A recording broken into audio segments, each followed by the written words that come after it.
Hey, and we're actually live. So, hi, this is Aaron Karsten with Role Playing Public Radio, and this is a Patreon game, first one for November. Uh, Woo! woo. The title of this game is The Long Marathon. We are playing in Trail of Cthulhu, which is the first time for me running in a very long time. And we have four players to this time going through this. So, we'll go ahead and go left to right on the screen. Introduce yourself and your character, starting with Ben. Hey everyone, it's me, Ben from Detective. It's your boy Ben from Detective. I'm playing Meredith Cooper. I am a anthropology postgrad, and I guess my drive is pushing myself to the limits, and that's why Okay. I'm in a marathon or Yep. whatever. All right. So However, it relates to the premise of this game. also -2 stability for me, your boy.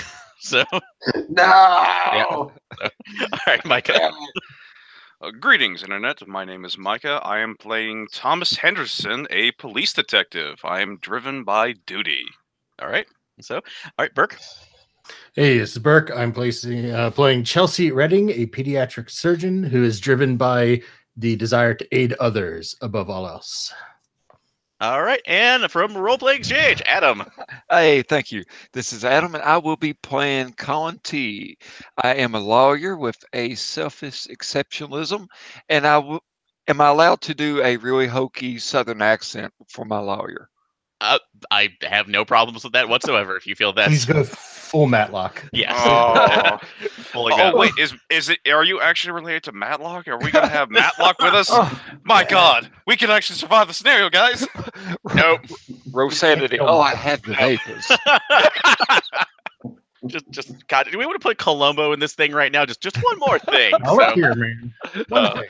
All right, but yeah, as Ben pointed out beforehand, all of you are marathon runners. That's like you got into the sport in one way or the other, either through trying to prove yourself, keeping healthy, or just trying to give a drive to see how far you can push the human. That's like the human levels of endurance, and for the most part, a lot of the marathons you've been through, the bigger ones, the smaller ones, 5Ks up to the Boston Marathon, are just kind of out of your interest because they're kind of more mainstream.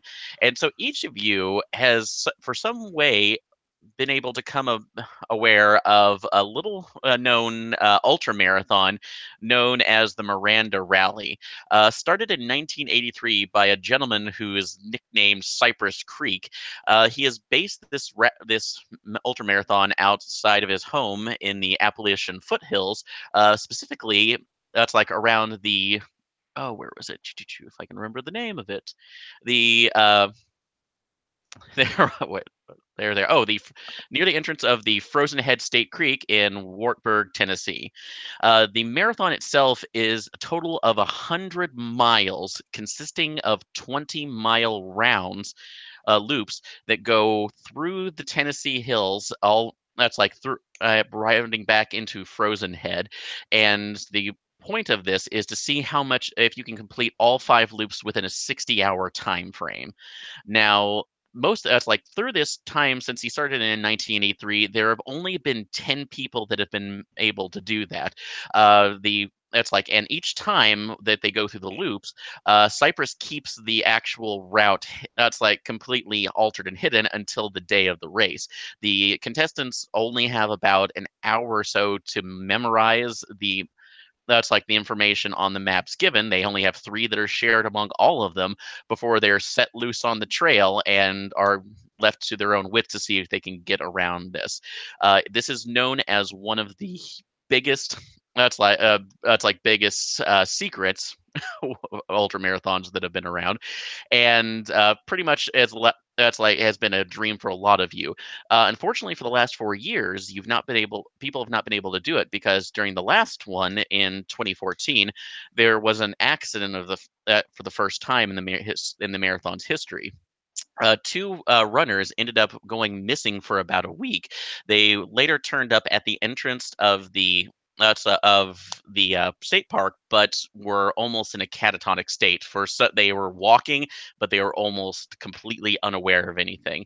They later got treatment and seemed to be fine. There was no and there was no lasting issue as far as anybody could tell. But Cyprus went ahead and closed down the rally for the last 4 years, stating that there was an unfortunate turn that he was not aware of, and has been since making updates to the rally. So this is very exciting in the world of marathon running, because this is the first year that this has been opened up, and each of you trying to sign up has went ahead and put in your applications, and we're the lucky ones to receive the letters that says, we regret to inform you that you have been chosen for the Berkeley Marathons. Our deepest condolences.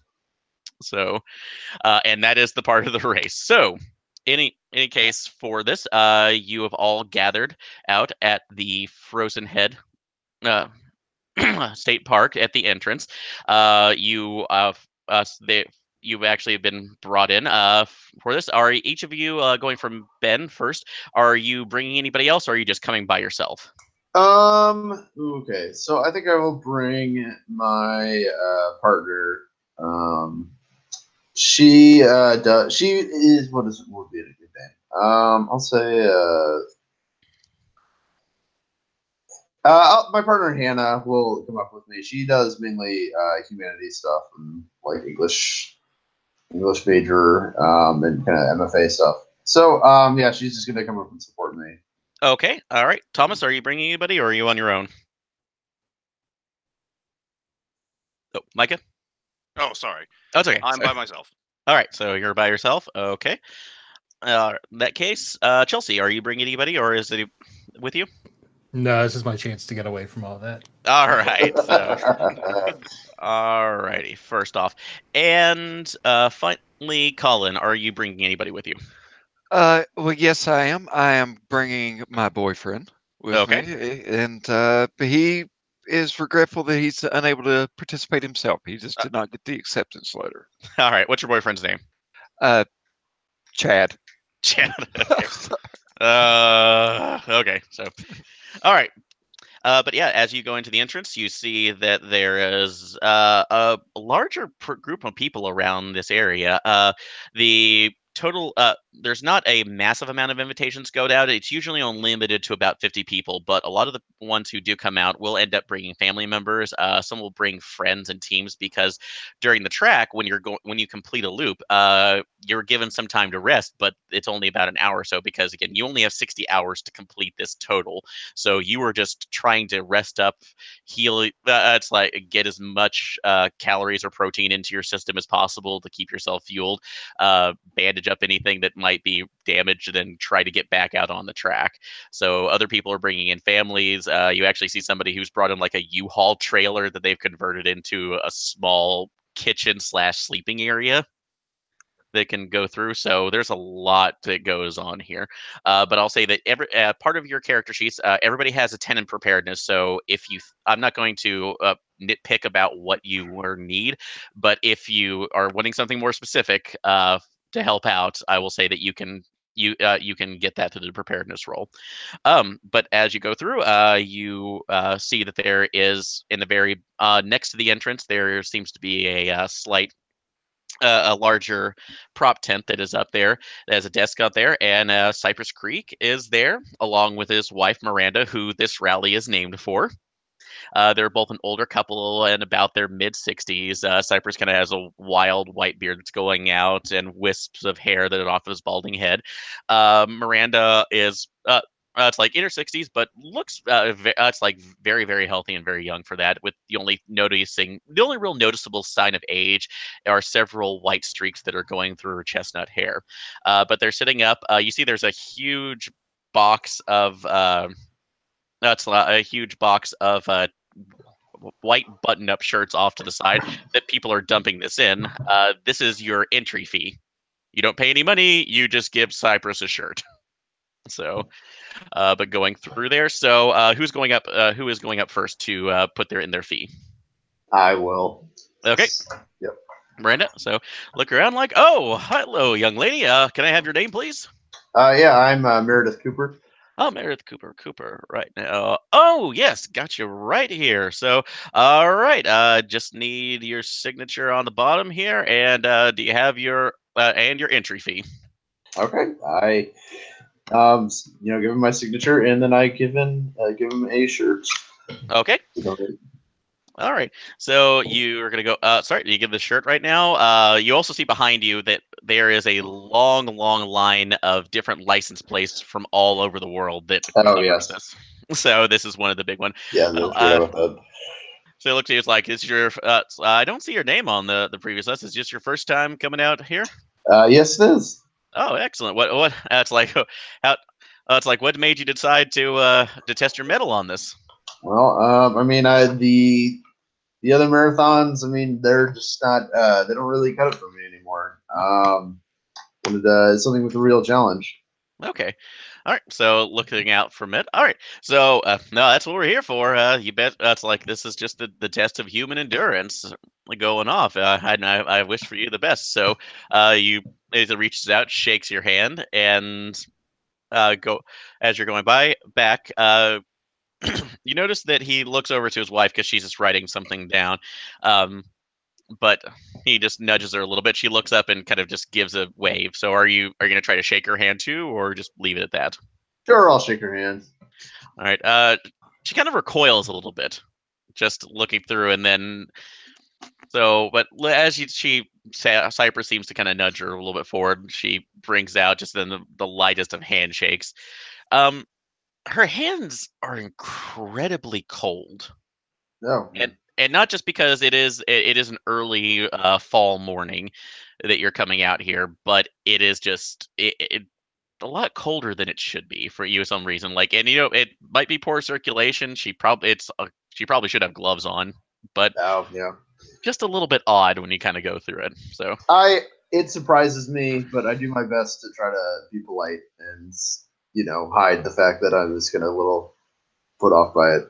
okay, all right. So yep. So you go off on there. Everybody else, you go through, give your introductions to Cyprus. He gives you the information out. Let's see. For this, and then afterwards, they once you got started to get settled, you are given notices that it will be that's like 24-hour time frame to get fully rested and to be Mhm. able to take at least get all your gear together because when the race does start or before you go, you'll actually blow a conch shell to alert you that there is an hour to go before the race.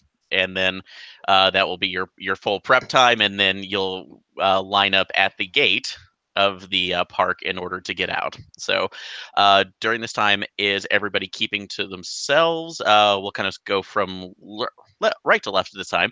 Are you keeping to yourselves? Are you trying to interact with any of the other people? Or are you trying to get more information if you're new here? So Colin, what are you doing? I believe that I would take this as a great marketing moment for my law firm. So I'm actually going to spend a little bit more time with the people running it, shaking their hands like, yes, sis, I hope you like my shirt. It's got my law firm's logo on it. It's nothing big. You'll notice it says, Thomas and Darlington. That's what that's our law firm. We're not ambulance chasers or anything like that. But I started doing this kind of stuff, and I'm kind of like, trying to overly shake their hands and stuff like that. It's like, you know, can you do you have any kind of advice for me? Like, what should I be looking for or whatnot? I will say that you are talking to one of the other runners named Oh, okay. Philip. So he actually was one of the you actually when you're talking to him, you actually see that he is one of the winners from Oh. 4 years ago. The one that actually where the two other people disappeared.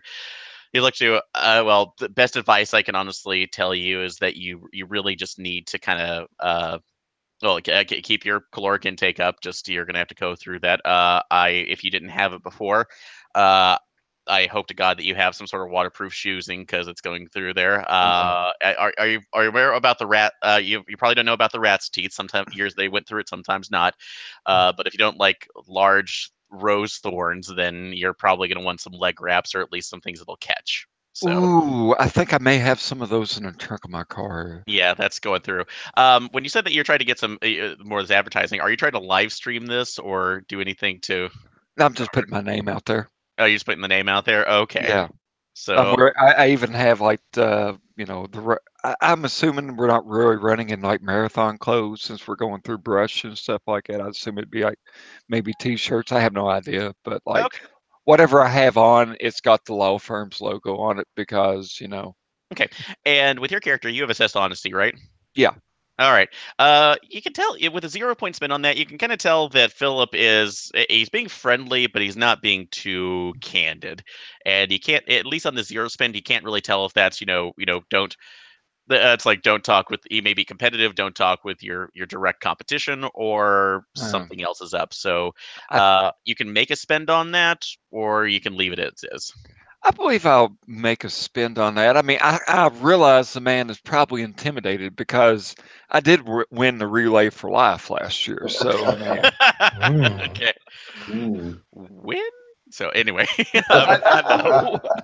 just sorry. That fun fact: my mom actually ran a relay for life for several years, so that's actually kind of No, part of the memories now. Anyway, yeah, it was just on a 1 point spend. You can go. He kind of looks up. Look, I don't want to potentially scare you off right now. I don't know how much you heard about the two people that ended up going missing the last time. oh, I heard a little bit. I mean, precautionary stuff. I mean, I made sure that I have a, GPS marker here, and you know, Chad over there. Hi, Chad. He has he can kind of tell where I am, so we're kind of hoping. Now, Okay. out of character, does that if that breaks anything, you can totally No, like no, it doesn't. Don't worry. So no, that's not breaking any kind of character. So, okay. no, he just kind of said, but yeah, when he looks there, he says, "Look, I don't know what the rules changes are going to be here, if there's any, but uh, I would highly suggest if there's a particular turn on that, you might just alter it a little bit because I don't think he's trying to make things harder, but I ended up avoiding one of the paths that these two people took last time around, and uh, I we didn't. Hopefully, it didn't seem like that was the problem, and I managed to avoid whatever they were going through because I knew them one of them personally. Her name was Heather, and she basically just told it's at least had a long road back. She kept kind of just when we found her discussing something like screaming about something that was following her in the woods. So Oh, ooh. I don't know if what Mm. she saw, if it was like a wolf or something that kind of got hungry, but just kind of stick together and keep close if you can. Oh, Okay. oh, will do. I appreciate that, and best of luck to you, sir. Okay. So thank you. So all right, going on to Burke. Are you doing anything else? Talking to anybody else, or just doing your prep? Probably just do my prep. I kind of do this whole thing to not have to talk to people. Okay. Probably just get some tea to keep my body temperature up. Okay. Just it's cold, but Uh, mostly keep to myself. But if people talk to me, I'm not going to be rude to them. I'm not like a okay. jerk. I just deal with people all the time for my job. All right. So let's see with this. And on your character sheet, as you're kind of passing through it and getting your Mhm. registrations there, um, are do you have any kind of art history, art, or I'll say anthropology? No, I have biology, pharmacy. I'm a doctor, Doctor. so Okay, you're the libraries, doctor on that. Okay. medicine. So, I'll say that you see this as you're passing by it because as the going back from the tent over by the main gates, basically it's just two cobblestone pillars that has a yellow gate in front of it. But it has a couple other trees that you're noticing some stuff on the side of. Looks like there was been what you thought initially was just some graffiti that some kids may have just carved onto the trees, but as you're kind of looking at it, looks a little more ornate. It looks like Hmm. some spiraling pictographs off to the side, and it's not really meant that many. It just seems to be like one off on this pine tree off to the side, and another one on an oak that seems to be on the exact opposite side of this other gateway. So, See, so if it's not too far away, I'll probably just mill over and look a little bit closer, just sort of. okay. All right, yeah. So you take a look on that. For that, yeah, it just seems to be yeah, the pictographs on there seem to be more just kind of general spirals that kind of go out. Although I will say that for you can't you're not sure what they might mean in any case, but looking at the general sap on it, because you do have outdoorsmen. So so for a 0 point spend, you actually see that these have been recently cut in, probably as soon as like a day or two ago. Okay. From the sap run that was off on it. So, all right, but yep, you kind of kick that as you are prepping everything else. All right, Thomas, what are you doing? Oh, Micah. Sorry. Oh, Stretching, getting ready. Probably somewhere near the path entrance. All right, so the half entrance. Okay, so working around. Let's see. While you're doing that, you kind of notice some other group of other people, like a guy and his wife and his it's like and a teenage son. They're off the corner that seem to be looking over a couple of sheets of paper. Are you going to try to listen in on them, or go to talk to them at all, or just keep keep stretching? I'll listen in. Okay. Let's see. Skill set. There's that. So I'll give you this one for free. So this was more on the other side. But you can actually hear them talking about a general route on the map, and it appears the father of the figure that says, you know what, I don't think I'm going to be unsafe this time around. So it's been a long time since that accident happened. There's no real big issue with this, and we can buddy up on the system. That's going to be one. His wife is just completely incensed about this plan of his, and you can kind of see that the teenager is kind of shuffling around uncomfortably. But they keep looking over the general map on that and talking about, well, the directions for the last time or a map that he seems to have made from the last time the marathon was going through might not even be accurate. And they don't want him to get lost or anything. So some of the families or some of the runners, apparently their families are a little bit more stressed about that. So you could possibly reassure them if you want to get more information out of that, or you can just leave it as is. Cop powers, activate! All right. So, all right, what do you want to use with them to try to get more information? Let's see here. I will say that any kind of flattery or reassurance. Reassurance. Okay, so you go through. You find that the gentleman, the couple that you're talking to, Ethan and Amanda, and their son.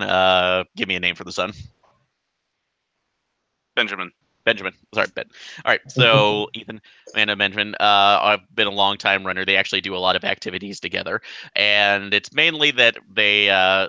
This is the first. You actually see what the stress on this one is. This is the first that Ethan's not going out alone. He's actually taking Ben with him, which is why his wife is kind of going out, kind of becoming a little bit more incensed about this whole thing.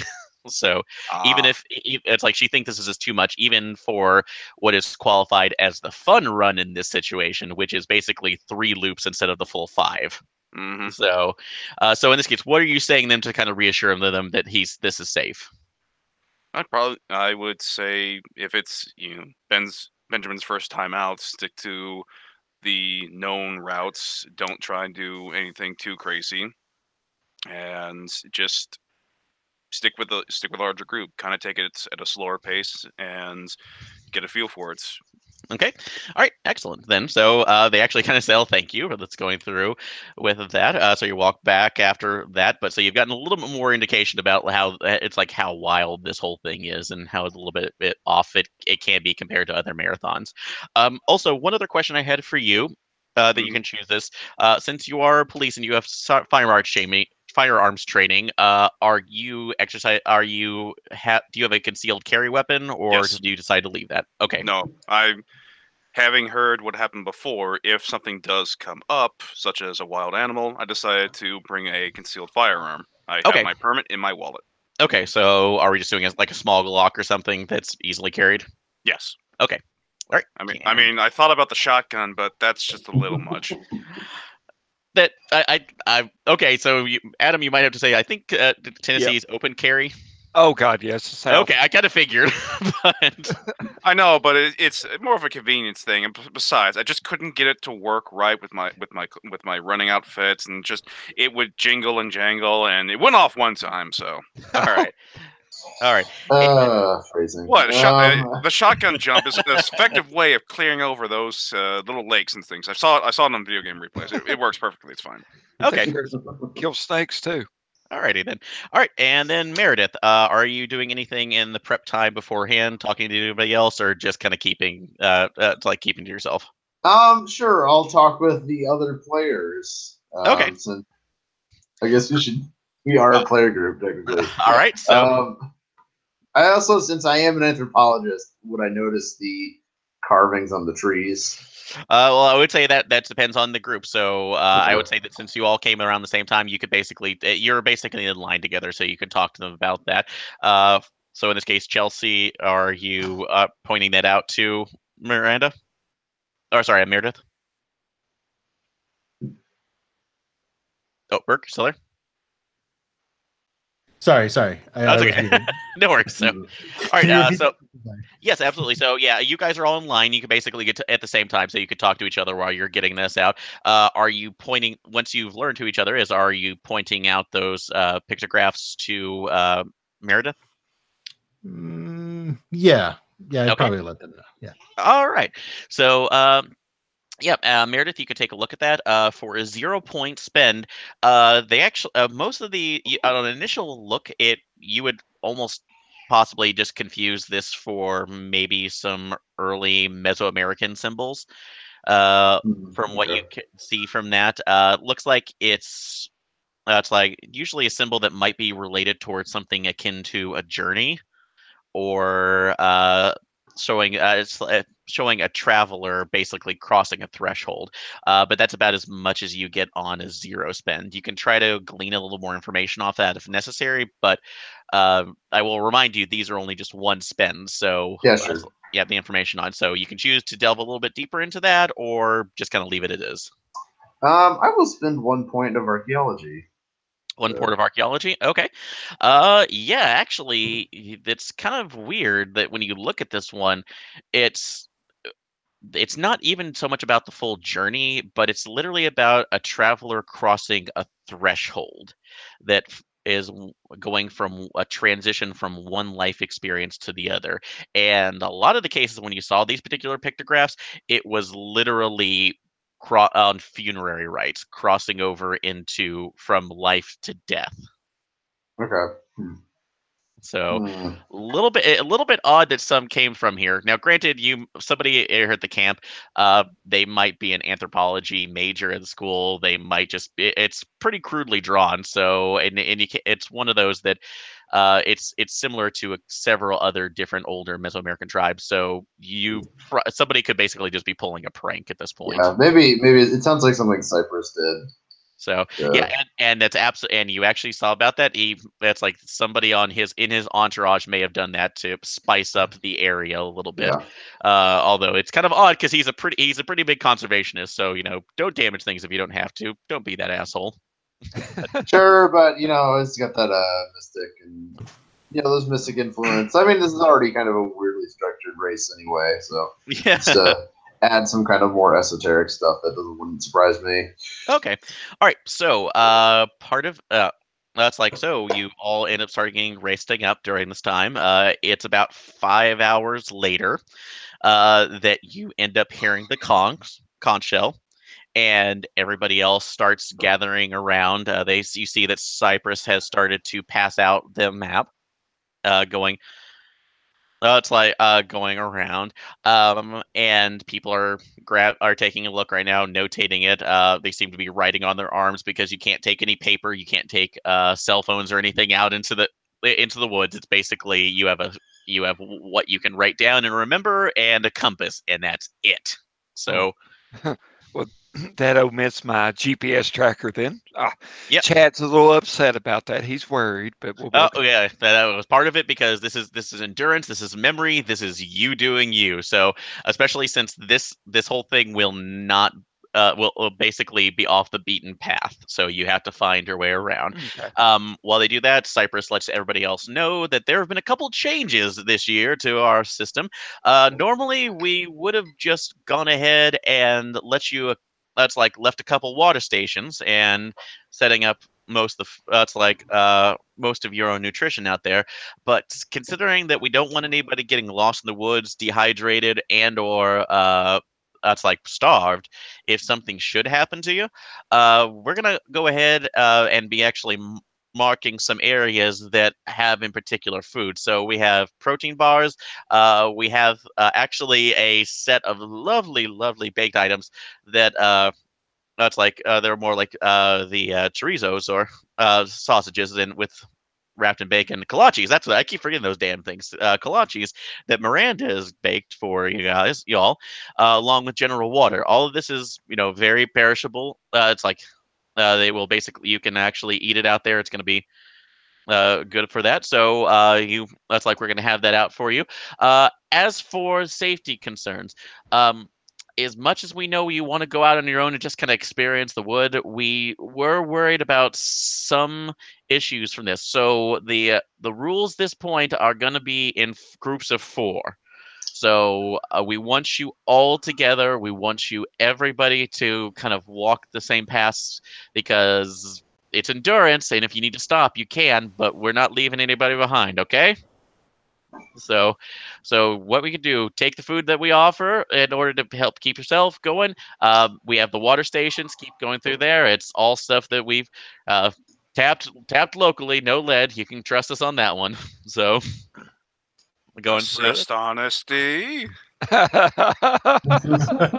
assess honestly. Yeah. What are we spending on that? So I was just making a joke. that's honestly 0 spent. He seems pretty friendly about that, so it's not going through with it. So Would you say the water has essential salts in it? They're called electrolytes. God damn it. the ground literally opens up beneath you. Make a new character. Well, sorry guys. Have fun. Oh my god, that guy died of a brain aneurysm. All right. Okay. So, but after the hour passes by, we're almost to the end. Everybody's lining up to the gate. Cyprus does what he does every time, which is pulls out a cigarette, times it at the beginning of the match, and lights it, which is your indication to start walking through. So, the whole horde of people that are of the 50 or so runners out beside yourself start moving through the pack. So, in this case, are you choosing to stay with each of you, or are you going with some of the other people that you met? I will stay with the group. Okay. Yeah. Yeah. Okay. Safety in numbers. Alrighty. So, going through that, everybody else, this will be a general abilities roll for the first couple hours of your hike. Going into this, so I will say everybody go ahead and make an athletics roll. Okay, is this like difficulty 4? Or... This is this will be a base difficulty. So if 4, so you can choose to go ahead and do this. If not, let's see, you can choose to spend on there to get that, but remember these points will not be coming back at all. And if it does, there might be other consequences down the line. So Okay. I'll just do a 0. Okay. Yeah, I will also do 0. Yeah, same. 0. Okay. Got a 6. 6. Okay. I got a 1. Oh no! I also got I'm right a there 1. with you, brother. Yeah, I did as well. Yeah. Oh man. It's kind of like Bill Murray on. I don't know what Bill Murray, but oh God, what's his name on Old School when he was sitting there like trying to hold himself up while doing exercise with a cigarette dangling off his lip. Yeah. Working around. All right, so everybody made it except for Colin. No. That's right. Yeah, Okay. I failed. I got Okay. a 1. What? I did as well. Okay, so everybody who got a 1 on that, go ahead and reduce stability by 1. Yeah, fair. Because as you're going through this and you're starting to get off the beaten trail, you end up going. One of the ascents that on the off the beaten path map is giving you is a lot steeper than you thought it would be. So it's pretty going through there. You don't lose any health from this since it's just general exhaustion, but it's pretty rigorous once you're going through. So with So it's Okay. kind of one of those things where we're like, why are we doing this to ourselves? Kind of. Yep, I thought this exactly. was supposed to be the easy thing. What are we doing? Yep. Yeah. Oh no, this was not easy too. And that, in fact, this actually a direct quote of this is that it's like you always find one person who is absolutely unprepared Oh to yeah, prepare this. the human sacrifice. Exactly, the sacrifice. So, so somebody might be familiar with what I'm talking about already. So, Yes, I saw that documentary. okay. So, but yeah, as you're going through, you do manage to make it up. It's just pretty strenuous. You lose sight of the other crowds, but as you're going, it's like as you're about halfway getting up to what's known as the Rat's Teeth. Um, yeah, everybody else, you start hearing some.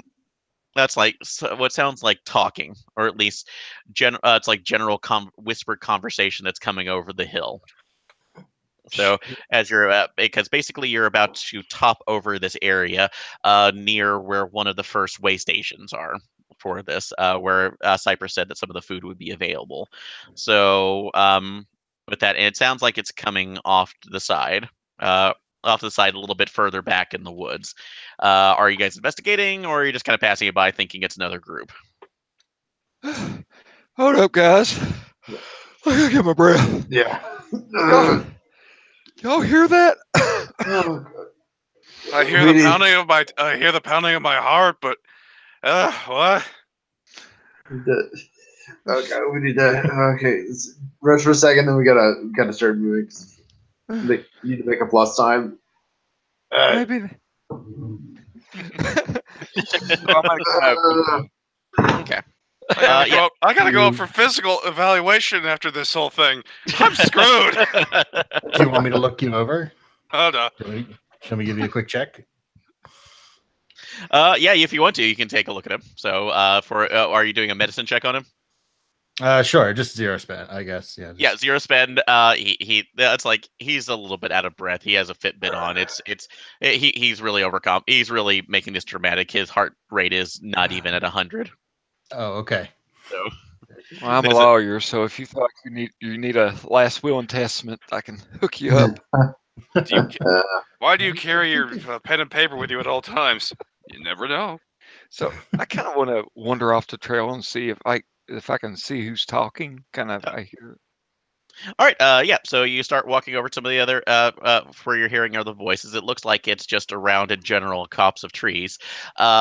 But as you're getting closer to that, you notice that the voices kind of fade off from a little bit, and it's then go completely dead. And it doesn't. You can't hear anybody else. Are you calling out to them for what you saw, or are you just kind of walking around to see if anybody was there? I'm just gonna walk around and see if anyone's there. All right. Nobody is there, but you do see what appears to be two boot prints in the. It's like two other boot prints in the mud. It's a pretty rainy, cold day that you started out on. But what's kind of odd, I will say for a 0 point of outdoorsman, is that as you Okay. look in there, the boot prints look pretty old, like like a couple days old from the side because the mud around that's crusted. It doesn't look like it was freshly impacted on it, and looking on the shoe, it's at least the imprint of itself. It looks like this has been a boot that's been through a lot of hell. Like you can see in the treads, there's actually gouges in a place where the imprint that it's like one of the seams off to the side probably has fallen off and flapped. So whoever's hiking up here, if they're actually if they were up here, part of the marathon or part of Cyprus's entourage, they're wearing very shitty footwear for a hike. Okay. But there's nobody else around here at all. Huh.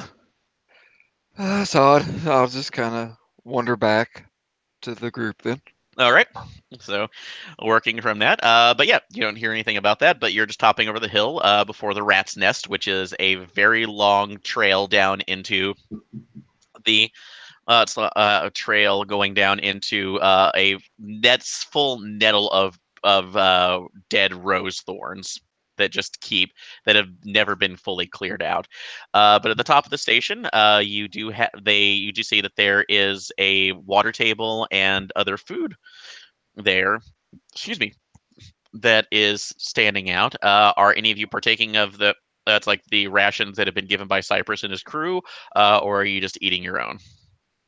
Like, what did he give us exactly? As I say, a lot of that are just full jugs of water. Right. I remember that. Going through. Yeah, so full jugs of water, and on one of the other tables, there appear to be kolaches that they said that Miranda made. So That's right. with that, if you're familiar, if is everybody familiar with what those are?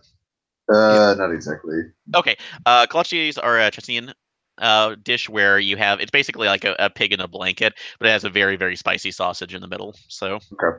All right. So, but yeah, and each of those, yep, if you want to, you can take a look. It's like you can grab some of that if necessary. No, if not, I will actually say before you go on around that, let's see. Either Miranda or Chelsea, as you're picking, if you're going to fill up water bottles or something, I'll say you actually do notice. You two are the ones who notice that on the water bottles, couple of the similar pictographs that you saw on one of the that's written in a Sharpie on the label as similar to the one that was on the tree. No. Oh, why are these up on your? Compared to the ones we saw in the trees. Yeah, they're not being terribly subtle. Yeah, maybe this is like a hazing thing. Like they're trying to, freak us out. I mean, it's probably try to sell you a book at the end of it. Yeah. Oh man, maybe. If they have like a Cliff Bar, like a prepackaged like protein bar, I'll just grab that. I would say they do not. However, if you that's like part of your preparedness roll, I won't make you. You can just roll a general preparedness roll to see if you have if it's like if you have your own food on that one or something that sure. will. I'll just spend go 0 points. Yep. 6. 6. Yeah, you have a Cliff Bar, so it's actually one of the really good nutter butter ones that I've never had before. So yeah, those things. They're good. I apparently didn't plan ahead as well, so I will have to eat their provided food. Oh, all right then, Chelsea. So you're in that. Anybody else? I'll make a preparedness roll. I'm just going to take a few for later because I'm not very hungry right now. But okay. I'll throw a few in my pack. Okay. I get a 4. All right. So you have everything on that, and Miranda and Colin, you take. That's like you're taking partaking of it. So all right. Yeah. I will. All right, excellent. So, all right, so you're going down further on there. Let's see. This will be another athletics check to see if you can make it through the rat's nest without being cut up at all. Hey guys, before you do, I will relay to them what the other runner had mentioned about the rat's nest and stuff like that. It's like just kind of, get them a heads up that it could, pierce the shoes and stuff like that. So, slow and steady wins this race probably. Yeah. All right. No. All right. So, yeah, I would say for this one, if you want to roll any preparedness to have something to help you with that, you can, and that will, if you do it, get a successful roll on that, that will reduce your difficulty by 1 on the athletics check, because it's pretty brambled, so it's going to be a base 6 to get out of it uninjured. Oh god. Okay. I'm gonna spend 1 point of preparedness to roll, and with that 1 point, that's a 4. Okay. So yeah. All right. So that unfortunately won't be enough. So it's like you'll lose a point of health on that. Okay. All right. Anybody else? I'll spend 2. Go ahead, Micah. No, I'll spend 2 on athletics to get through it. Okay. Damn, I got a 5. Okay, so barely. So yep, you lose a point. You said when we still spend preparedness, we're just doing a roll though, right? So if I succeed, is that a difficulty 4 roll? Yes, that will lower the difficulty. So. All right. So what I do have in my bag is I've heard of people sprain their ankles and stuff like that. So I have a roll of duct tape. So I'm just gonna kind of go around my shoes and shin, or up to my socks at least, just to not only brace my ankles and all that, but to kind of deflect the thorns. I'm going to spend 2 preparedness, and I rode a 6 naturally. So yeah, I guess the good duct tape, like name brand. All right, so go ahead and make your athletics roll then. All right, and you said that's a +1 to that. So Yeah, so you basically just need a 4 to beat it. So okay, so in that case, I'm going to spend 2 athletics as well. okay. And God, boy, now I'm rolling like gangbusters. Yeah, I rolled a 6. All right. So yep, nothing else from you. All right, good. Excellent. All right, and with that, so everybody else roll, and Chelsea, you rolled correct. Yeah, I think I failed, so I take. Okay, so, all right, yeah, so you nothing. took one. So, all right, yep, it's like natural razor wire as you're going through. It hurts like hell. You're Oh leaving blood God. droplets. They're not very. It's not very deep, but they all kind of hurt like son of a bitch. Why did I do this? So, It's not um, fun. all right, but you end up making it down there and running about through it. So as you continue going through, it's a couple another hours of just walking. You're kind of going through off of that. Go ahead and make another sensibility check. Um, I failed, so I rolled a 2 for Okay, stability. so all right, so that's just a 1 stability if you lost it. Oh, God, no, I'm really not doing so hot on this race. That's again, this is a as it's determined, it is a grind to basically cut people, literally. Yeah, pretty So, much. all right, Thomas, what'd you make?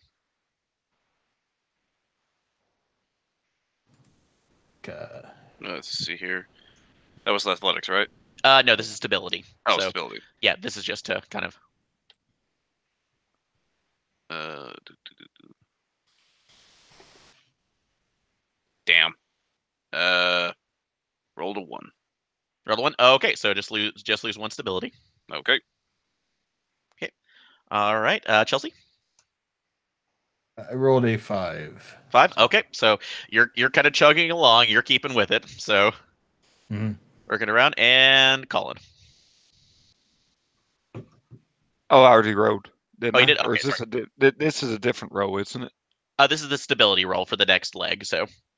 Oh, okay. Well, I did succeed the athletics check. I'm sorry. Oh no, it's okay. No, yeah, this is just the stability roll, so that's fine. So. Oh, okay.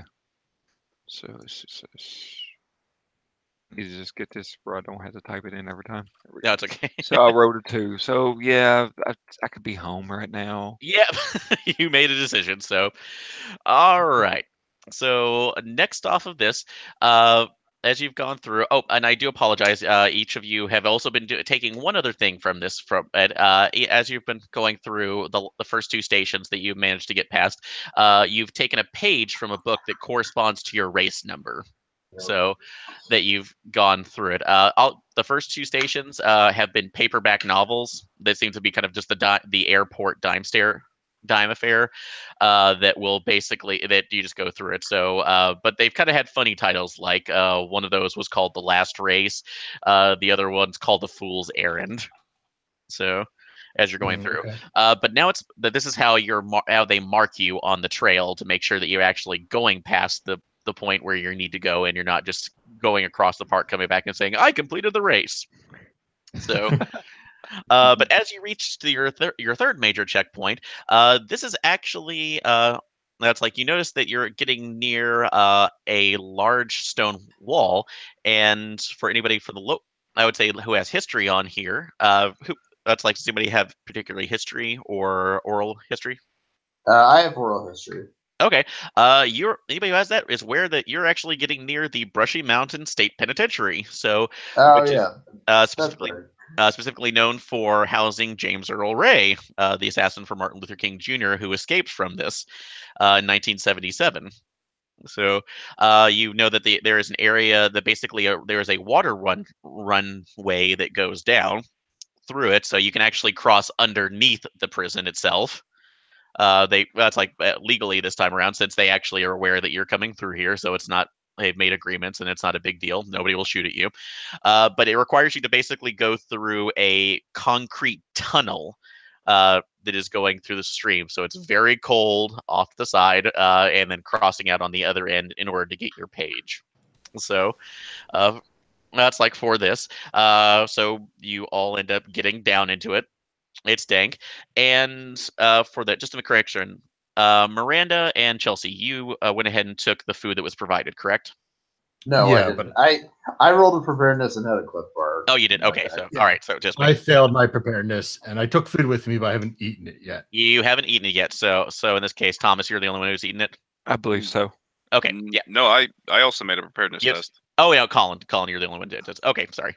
All right, so Colin, as you're going through, you're kind of it's a little bit odd, but it for something that for a little tunnel right now that needs to feel so cold and off, it actually feels warm for some reason, and a little bit and just rather off for what the time frame of the year it should be. And as you keep taking steps through the tunnel, you hear that there's almost a buzzing sound, something that's very loud and echoing through the chamber as you keep walking closer and closer toward the exit of this tunnel. Guys, y'all hear that?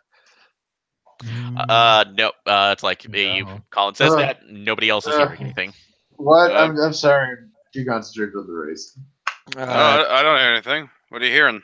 I thought I heard a high pitched buzzing kind of sound. Maybe I'm coming down with tinnitus. I don't know. Okay, it's nothing. It just feels weird. I'm sorry. Keep No, going. trick. If you're hearing things, just go mop. Yeah. Yep. So at least the difference off of it. So all right, well you keep walking forward. You guys are not hearing anything at this point, but you do as Colin, you keep hearing this. That buzzing becomes louder and louder. It's almost overwhelming. So it's like you're gonna have to make a stability test if you want to go any further because this is not feeling safe. It honestly feels like something is desperately wrong. So I would like for you to imagine as this scene plays out that I'm sitting there, bop, bop, Wop. bop, bop. Oh So as that no. goes through, I will spend what's the difficulty check on this? The difficulty check is going to be 4. It's a base one right now because this is disturbing, but you don't see anything that's causing at least a fight or flight reaction. All right, I'm just gonna take it at base, and I wrote a 5. Okay, so all right. So you push it through as you're going through. You're just shaking. Everybody else, you're seeing that Colin seems to be having a little bit of a breakdown. You're not sure what. It's just a nervous tick. You don't know what's going on. But as you get out on the opposite side, you see that it's like it just stops. It's like the noise stops. You feel like you can breathe again. You're looking around. It's the same cold autumn day that you entered into it as you're looking at the opposite side of the prison that you just pushed over. And in a baggie on the other side, you see that's like you see there's one of the paperback books that's going that is sitting on there, so you can all take your pages as you're going. Yeah. So, all right, you rip those out, and again, Colin, as you rip yours out, you take a look at it again, and it doesn't say the words on it because let's see, Micah, give me Yes. a name. Give me a name of of basically a dollar store paperback novel. A Chuck Tingle one, Micah. No.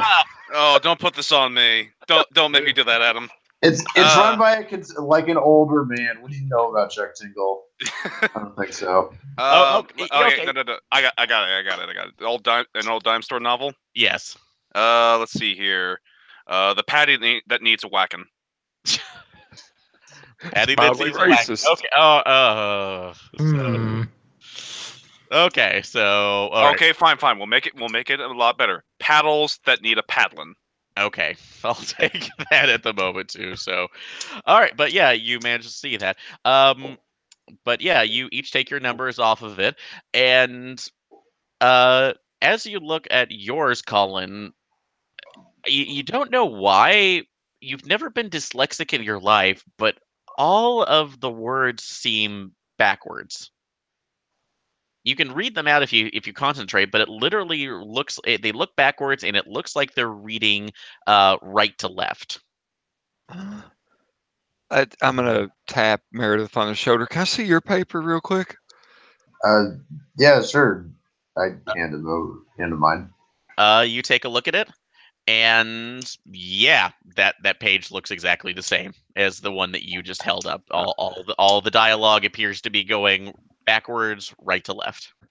I'm gonna hand her sheet back. Oh shit! I think I'm having a heat stroke. I don't know. Oh shit! You need to. Oh, Want to sit down for a second? Yeah, sit down Yeah. for a second. Like this, like I'm not dyslexic, but like the words look backwards. Like I don't know. Like am I, sorry do I to feel interrupt. do I feel feverish or anything, guys? Who's got the I mean, I'm not a other? doctor, but. I'm the Yeah. doc. I am a doctor. Oh, okay, So- great. All right. So, yep, if you're doctors right now, you can take a look at them. So, Yep. see what's going on. All right. For medicine, I'll say that a 0 spend. You can't see anything else immediately wrong with him. So, other than that, he seems to be fully hydrated. He seems to be actually at least giving you general responses. This could be a psychiatric one. I will say that you can make a psychoanalysis spend to see if you can at least I don't think I calm have that. or figure out anything Oh, I in do. turn of that. I will say in turn of this. So for another one. Okay, yeah, let's do that. Okay, go ahead and make a roll. Okay. So, do I have to spend 1 to make the roll, or do I also get +1 on the roll? It's just you don't have to spend 1. You can just make a roll if you want to. You Oh, can choose to okay. spend it, but usually that's only if you're trying to calm Okay. somebody down or help restore sanity or stability. I got a 3, so I don't know. 3. It's not my specialty. Okay, so I will say just to assist you with the understanding of that, this looks like somebody who's having a delusional reaction. So you can't really see anything off of it. But if nothing else, the pages on it are a little bit off on it. It's weird that you do see it. You do think right now it might be if you might take a look through the rest of the book just to see if there's anything weird about it. Although you obviously can't take it with you because this is a marker, and if you do it, you automatically disqualify yourself from the tournament or from the Sure. marathon. So you can take a look at that. You can take a look at that if you want to. Sure, I'll take a look. Okay. All right. But I think the stress is just getting to you. It's just it's been a long day. Yeah. I don't. What was in that food?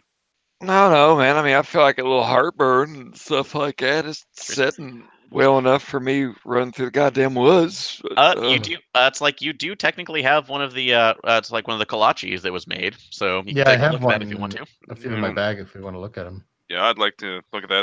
They might be. Yeah. Well, let me take a look at that real quick. All right, so Sure. we'll start from there. So Meredith, you're taking out the novel. Yeah, sure. I'll take a look at the novel. All Flip right. through it. As you're flipping through that, you do see a couple things that kind of catch your eye with for general notice. One, the front of the book. That's like the back page the back cover has been torn off, Okay. and a little bit odd right now. It looks from general inspection right now. You're looking right now. It looks like a very jagged red Sharpie has drawn another one of those pictographs on the back. Huh. Oh. Well, three seems a bit 3 times. So looking from that, yeah, that's a little bit odd. So Yeah, that is. that's working off from it. And look, this one is a little bit different. It actually seems to be several wavy lines that seem to have some sort of human figure moving through them. God damn it. Okay. Again, So, does my anthropology or archaeology give me kind of basic symbolism? Again, it's kind of a moving through a journey. yeah, if you want to, base spends, 0 spends on those. You're getting the same thing on there. You can make a couple more spends if you want to. Okay. For what skill? For which abilities? I would say this would be anthropology. Okay, I'll spend a point of anthropology to. Okay. Yeah, with the extra one in anthropology, you're right. Kind of combining it with what you saw previously, this is more than that kind of transition to. This seems to be a literal, not just not something, but opening something else up, opening a gateway, opening an experience. it's like that is happening, or at least, or another option from where you can discern is that this is literally a change of environment around you. That Hmm. it's going through and keeping up. So it's a little bit, it's more off than you can really think about. But somehow the environment is changing around the other person itself, or at least they shouldn't notice it, and that they might be part of it. Looks like they might be part of whatever is going on in this ritual themselves, but you can't really tell initially. It's Well, just sort of, I mean, my first thought is that maybe the guy is, maybe a bit better with the symbol. It's not just a random guy found a Mesoamerican symbol that kind of related to it and appropriated it for his race. It seems like this is kind of a guy who, at least in terms of Mesoamerican or esoteric lore, kind of seems to know his stuff a bit. Because this is like again super specific. you also hear a crying child in the woods. Oh, damn it, Benjamin! It's just a bramble bush. Come on. I mean, we are in a prison, so maybe I don't know. Okay. Oh, All right. So you have that. All right. So going with that, and with on the next one, Thomas, you said that you were checking the chorizo. yes. All right. So for this one, let's see. The for this one, Let me roll an explosives check. yeah. Well, you don't even have to roll that because remember, interpersonal investigatives are spent. So did I give you Safely detonate that No, collage. no. Did I give you explosives? I don't think I gave you explosives. I know when it's gonna make the explosive checks later. That was the joke. All right. I will say with evidence collection now, because the concern is having something else in there. You kind of take a knife, split the breading and the meat apart. You don't see anything in particular. You don't see anything about like a needle or something else that would be more off in there. But it does get off an odd odor a little bit, more than in the fact that it's definitely meat of a sort, but it smells acidic. That it's like giving Ugh. more of like an odd citrusy smell that's just overwhelming and powerful. This like something is either baked into it, or this is just part of the odd natural protein of whatever was baked into this. I mean, I've had chorizo before, and that don't sound right. Yeah, it's a Yeah. little it's a little bit off from it. And as you look at the meat right now as well, it looks far redder than it probably should. Like it Okay, wasn't really yeah. completely cooked all the way, but that you would see from it. So a little bit off from it. I'll turn back around. Yeah, there's a weird smell to this. This meat also doesn't look like it's been fully cooked. Could be just a couple of them that are that way, or I don't know. I wouldn't. I think these things are probably something's up with these things. I Okay. tell you I what, think that you're woman's right. been fucked with the wrong lawyer. Yeah, I know it'll be. So, all right. So, I will say that for this, those are the main the main obstacles from this particular route. Everybody else, for your it's like your outdoorsman's collective roles. Basically, if for this you are able to find the paths going through, for each of the different roles. There are basically 3 other stations that you're going to pass along while going through this. For each of these, I will say if you want to make any other their particular roles that you want to go through for either the anthropology, evidence collection, let's see, medicine, or even occult. At this point, if you can make those during these last 3. Well, Okay. I have a thing for a cult, so I'll do that. Okay. Let's see. So on your next phase of this, which is a larger cliff, it's where the next novel is basically set on the top of a tree line.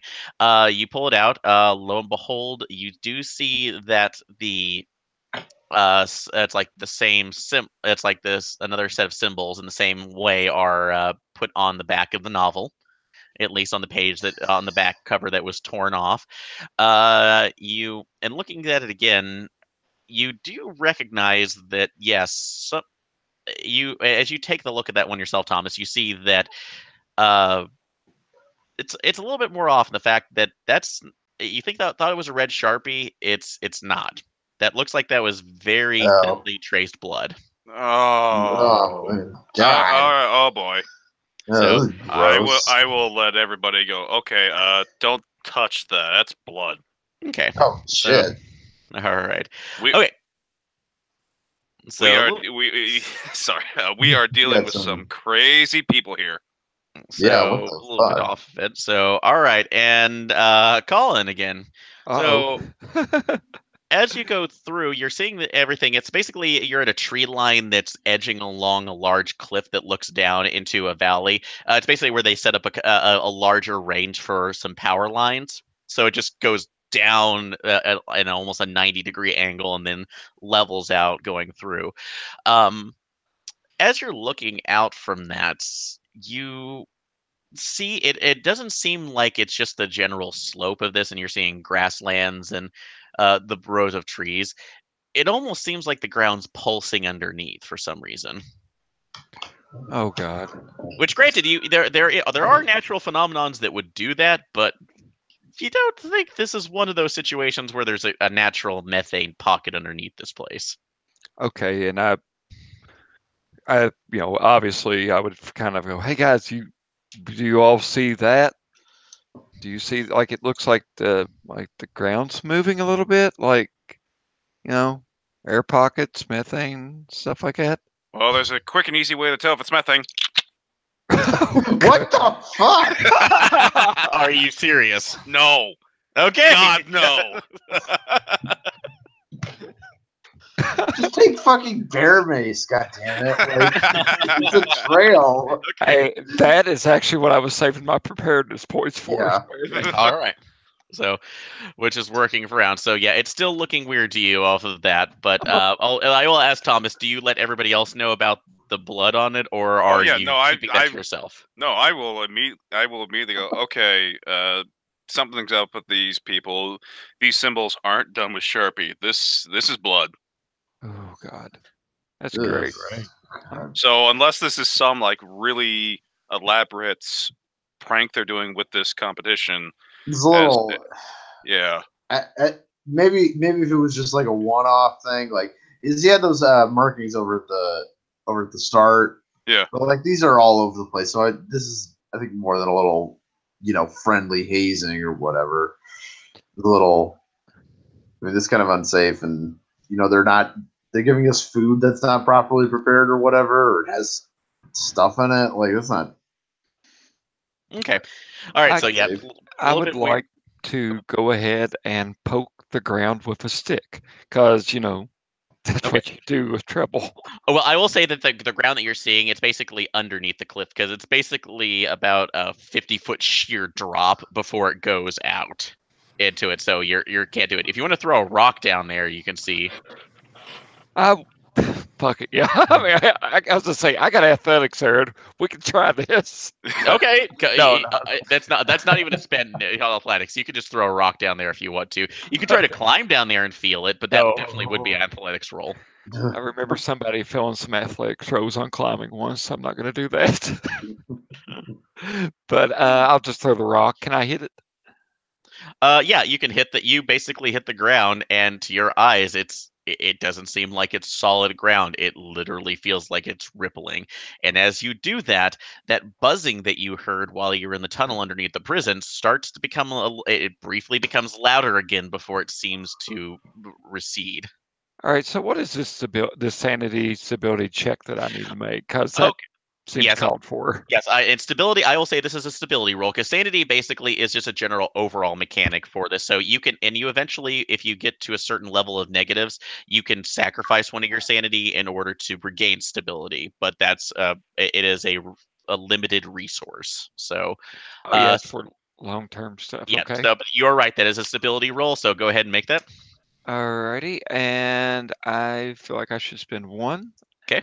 And I rolled a 2, so double 3. whammy. Yeah. Yep. So So this is kind of fucked up so far. You don't know if you're hallucinating or not. So go ahead and lose 2.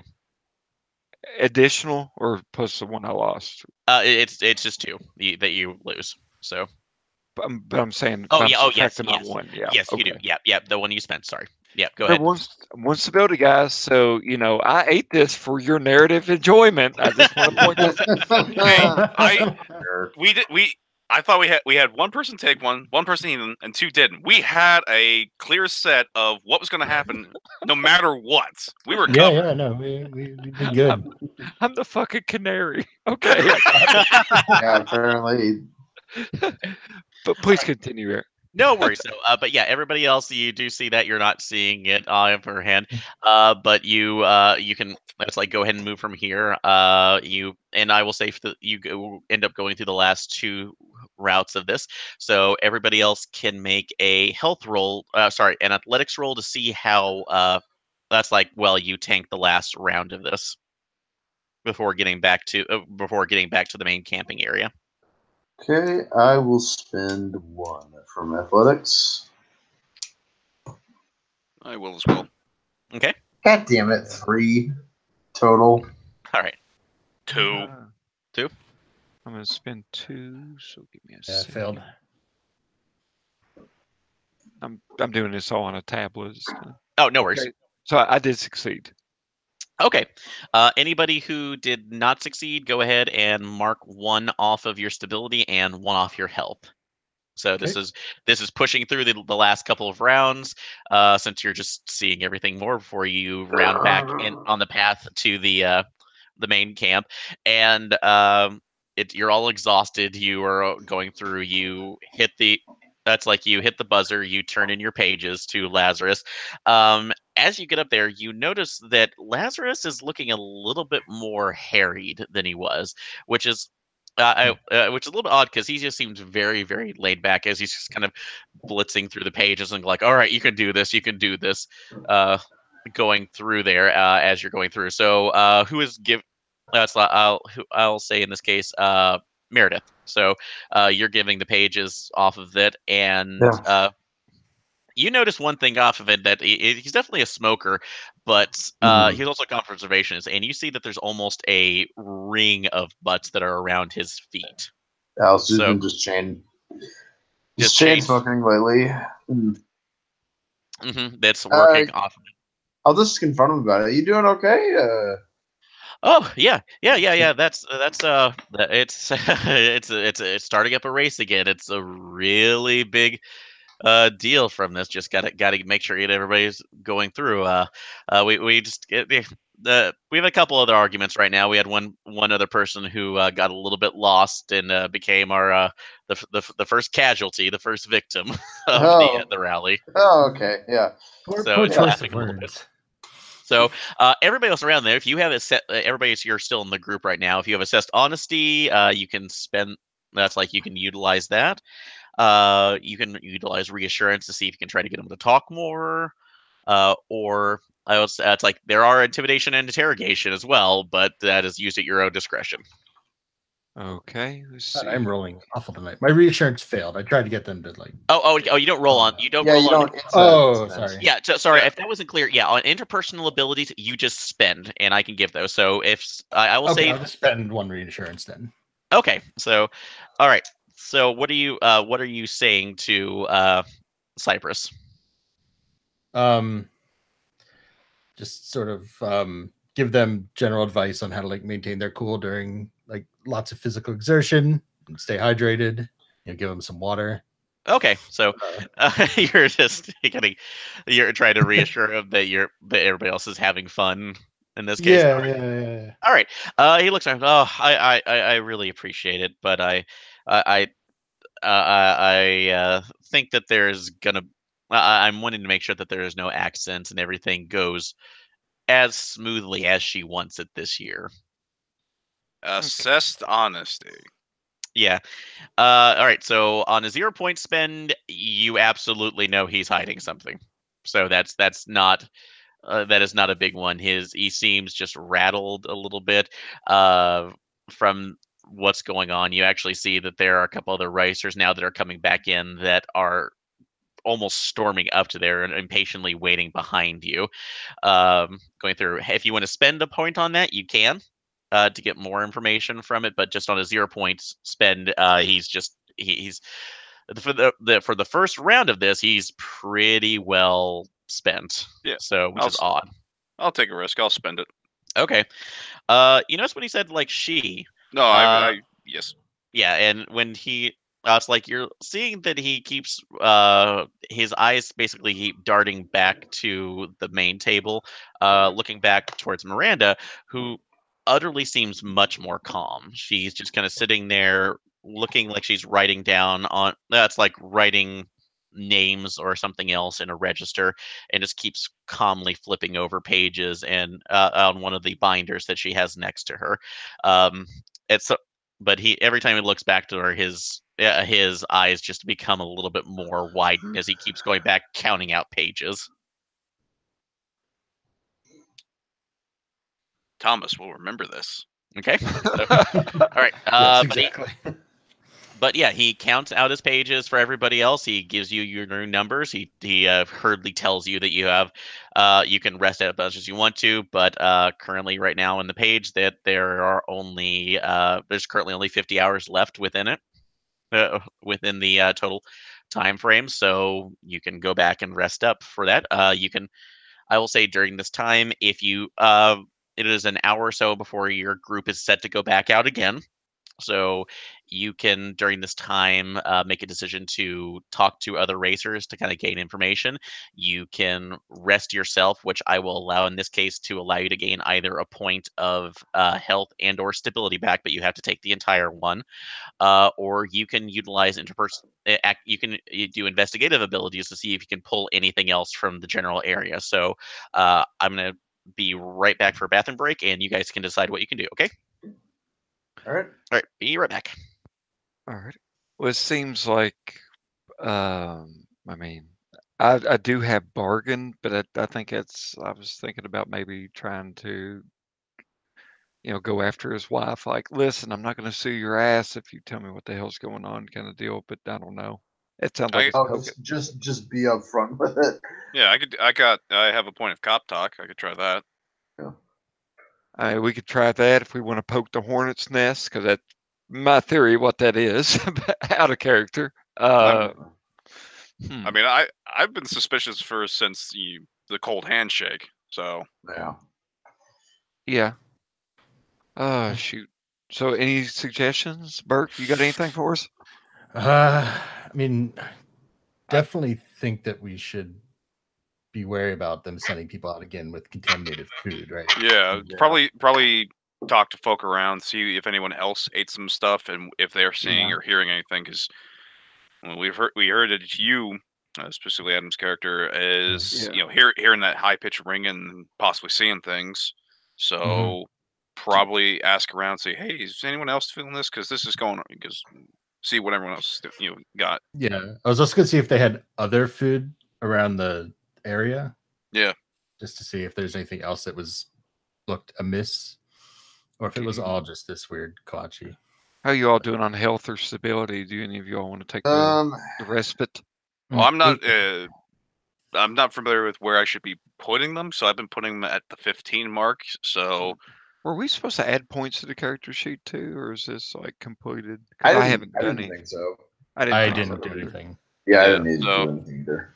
Yeah, I don't know if I should be looking good or bad at this point. So you go to -10. So yeah, things you don't start taking penalties until you hit below 0. Yeah, so I said, I've just been starting at the 15 going down. So as far as I can see, we're looking fine. Probably take a bit more. Oh no, you're starting health and stability are listed in general, and if you have like a 15 or either of them, that's where it's listed. In the book. No, in the general abilities on the character sheet.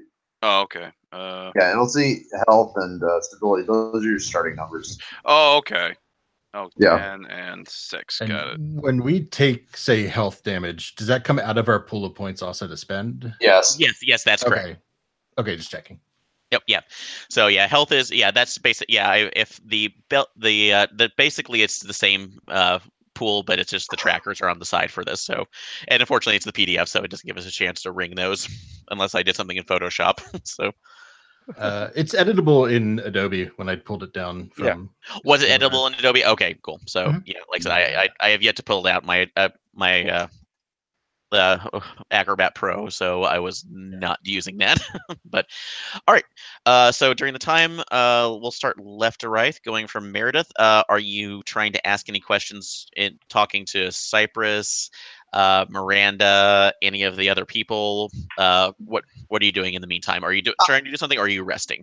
I will actually ask Cyprus because I noticed these the pictograms there, and I thought it was really interesting. And I'm actually an anthropologist myself, and I'm just trying to use it as a chance to strike up a conversation and kind of gauge his reaction. Okay. So for that, he looks over and he he looks up at you as going through. Yeah. It's uh, something something Miranda thought of. So she Oh, usually okay. left most of the planning to me in the past, but she has thought it would like spice things up too, sort of good luck charms, I guess, to make sure that there wasn't anything else available. So Okay. anything that would go wrong, I guess, is the main She, thing. I see. She got a background or in anthropology or like archaeology, or is she just kind of a hobbyist, I guess?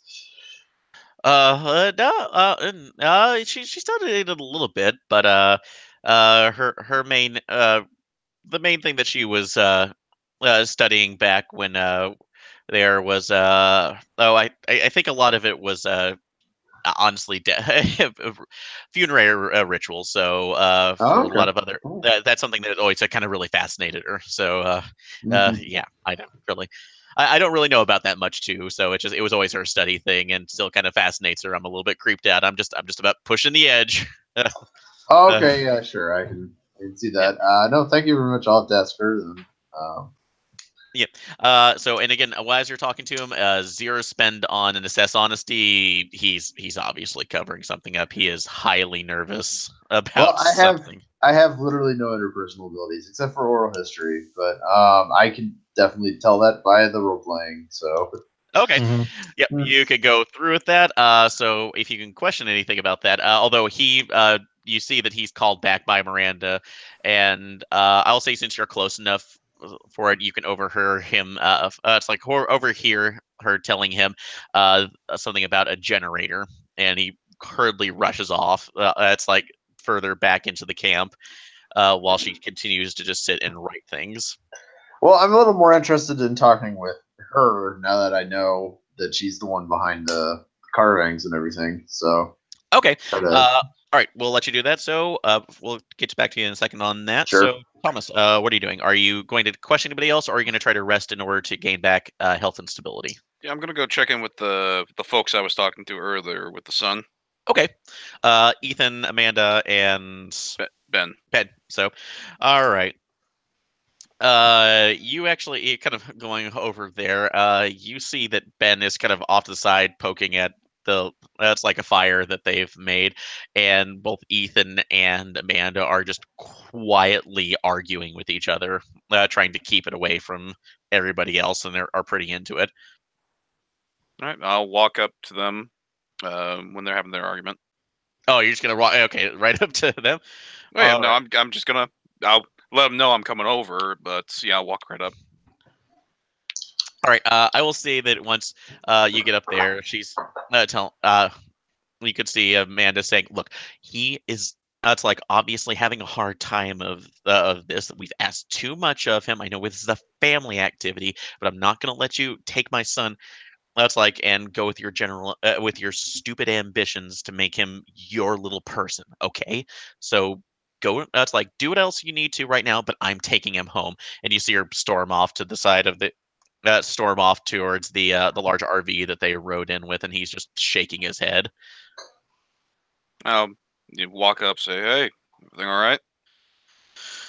No, no, it's just it's she uh, she's overreacting to a situation, and that I've tried to convince her is really nothing, but it's just she can't be she can't be reasoned with right now. sorry, I'm not wanting to get you into my personal stuff. So we've been having some hard times right now, and this is kind of a family building activity that she's not wanting to be a part of. No, it's fine. I understand. Just I'm an outsider. Maybe I can give you another line of thought. I'm going to use cop talk. Okay, so you're trying to get more information, kind of relate on a point of cop talk. Okay, Yep. so I will say for that, to get him to open up on this, since this is the first one up, it would be a 1 point spent ability if you want to do that. But if you're No, kind of I'll do it. giving him the hard talk, all right. He licks up like, all right. Not to get too much in my personal one, but Ben has, been through some rough patches. He made some bad decisions and went to the juvenile office, the juvenile department, and a lot of it was just that he couldn't deal with some of the emotions. So we were kind of working out some of this here and this, but he kept saying that he was starting to hear and see stuff out in the woods. Oh Uh, yeah. Oh, him too. are other people complaining about seeing stuff? Yeah, I'm not seeing a damn thing. I'm just seeing a bunch of woods and deer and other things. It's fine. No, we had a. I just kind of go quiet with him. Just like hey, the little quiet conversation. Yeah, no, I'm thinking something's up with the food that we had at the station. Did he eat one of those chorizos? Yeah. He had one of the kolaches up there. So, but he started complaining about some weird things. Said the sky didn't look right. Said he was hearing a sound, and he thought we were being followed for a bit. And I don't know what he means. Okay. It's a preemptive thing. Maybe I'm overreacting, but I'm gonna be asking around because I'm a little nervous because, like I said, somebody in my group's having the same problems. And I'm thinking there might actually have been something in the food, maybe something in the area. Uh, on your pages, did you also kind of see any weird signs or anything like that, like one of those little drawing things or anything like that? No, I didn't. There's little drawings on it. Yeah, there were a few of them that we had. Just checking. I'm thinking. I think they're trying to, that whole pushing the edge thing. I think they're doing a little something that might be pushing the bounds of, is this okay for a person? So Oh yeah, no, I didn't. So no. Well, I'm gonna keep him off the food here for it. Thanks for letting me know. So yeah. I really appreciate it. I'll be honest with you. I'm going to keep an eye on my pal that I'm traveling with, but if it's just you and your family, I know it's a little advanced to say, but I'd say just get out of here. As much as it's a family activity, there's plenty of other things you could do as a family that are also enjoyable. But it's if he's seeing things, it may be, like I said, something in the meat, maybe something that, again, pushing the bounds. I'd say just get out of here. Okay. I might actually do that. So I'll take that advice a little bit. So thanks, man. I appreciate it. And he takes your hand and walks off towards his RV and kind of gets Ben while he's going that way. Okay. So, all right. So that's one of yours. Chelsea, what are you doing? I didn't really meet anybody, but I was planning on poking around and seeing if anybody else looked like they were having troubles after eating food. Just sort of spot inspecting people or seeing if they had food options other than the kolache around here that I could look at and see if they were also tainted. Okay. Yep. I'll actually, in this case, I will say that you're going to go for a little bit further back towards where the group saw Cyprus go off towards the generator, and you can actually smell some meat cooking off to the side from it. And as it's like you could walk back there, you see that there are a couple of the charcoal grills that are out there. So not the ones that are kind of main actual emplacements in the camping grounds, so they can do safe ones. And some guy that's as part of Cyprus's crew is just looking really bored over there, kind of turning these sausages over every once in a while and then going back from it. But he ends up leaving it for a second. So you have Assad if you want to take a closer look at them. Of course I do. Okay. Yes. Let's do it. All right. Yep. So you kind of take go up to those. There's a knife sitting next to it, so you can actually split one of. They look like just general sausages and casings on the outside. Mhm. So you can take a look at those a little bit if you need to. Yeah, crack one open. we can do that. I was also just seeing if they're storing them properly. And is there any other ingredients that they might be adding? Because like delirium is not really a symptom of, say, E. coli or something, but it can be for like some parasites or mushrooms. That's true. So, all right. So, you're not seeing anything on there. Although, if are you cutting open the sausage? Yeah, let's do it. Okay. All right. So that on a biology roll, that's on a 0 spin.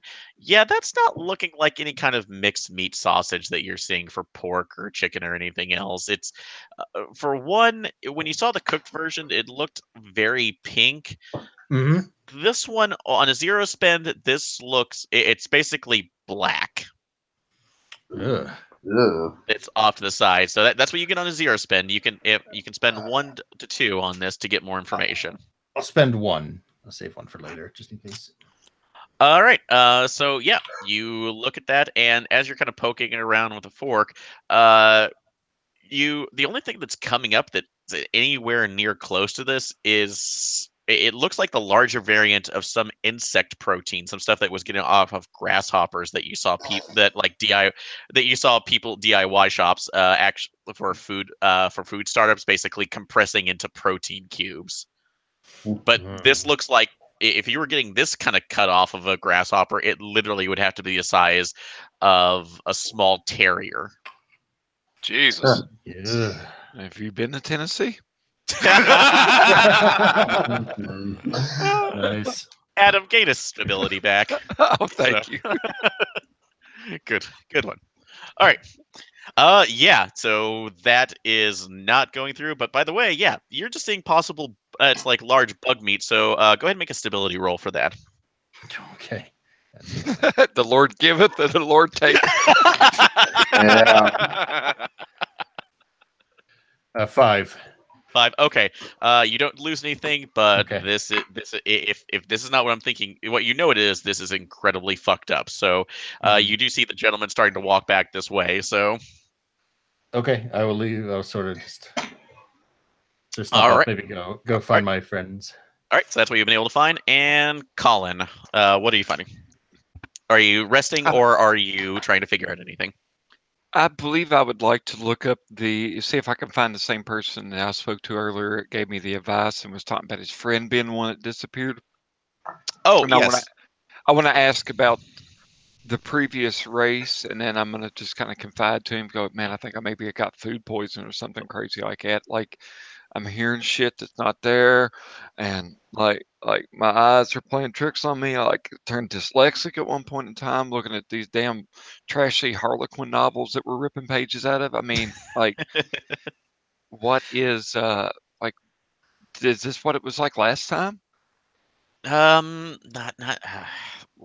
well, I don't know about the food thing off of it, but I noticed something weird this time around that the first couple times that when we did the rally, again we had a map, but we were basically allowed to go on nothing everything else, and he pulls out his own personal map that he's drawn on, and he shows you down the map on the marking saying this is where the first couple of routes, and you see that they're almost exactly the same for a couple years going, where it's like they were only deviating ever so slightly. But the year in 2014, the year that the other two went missing, you see that there's a massive deviation going off where you actually you actually know where that's leading. It's the cliffside that you ended up passing by that you felt really dizzy on, and it looked like the ground was breathing. Okay. And he said that's where we ended up. That's like we were kind of figure out these guys where they lost them, and just I don't know what's going on here. But they only got there around like the last leg of the run. They were almost done on, and not even almost done with the full mileage before that's where we kind of lost track of them.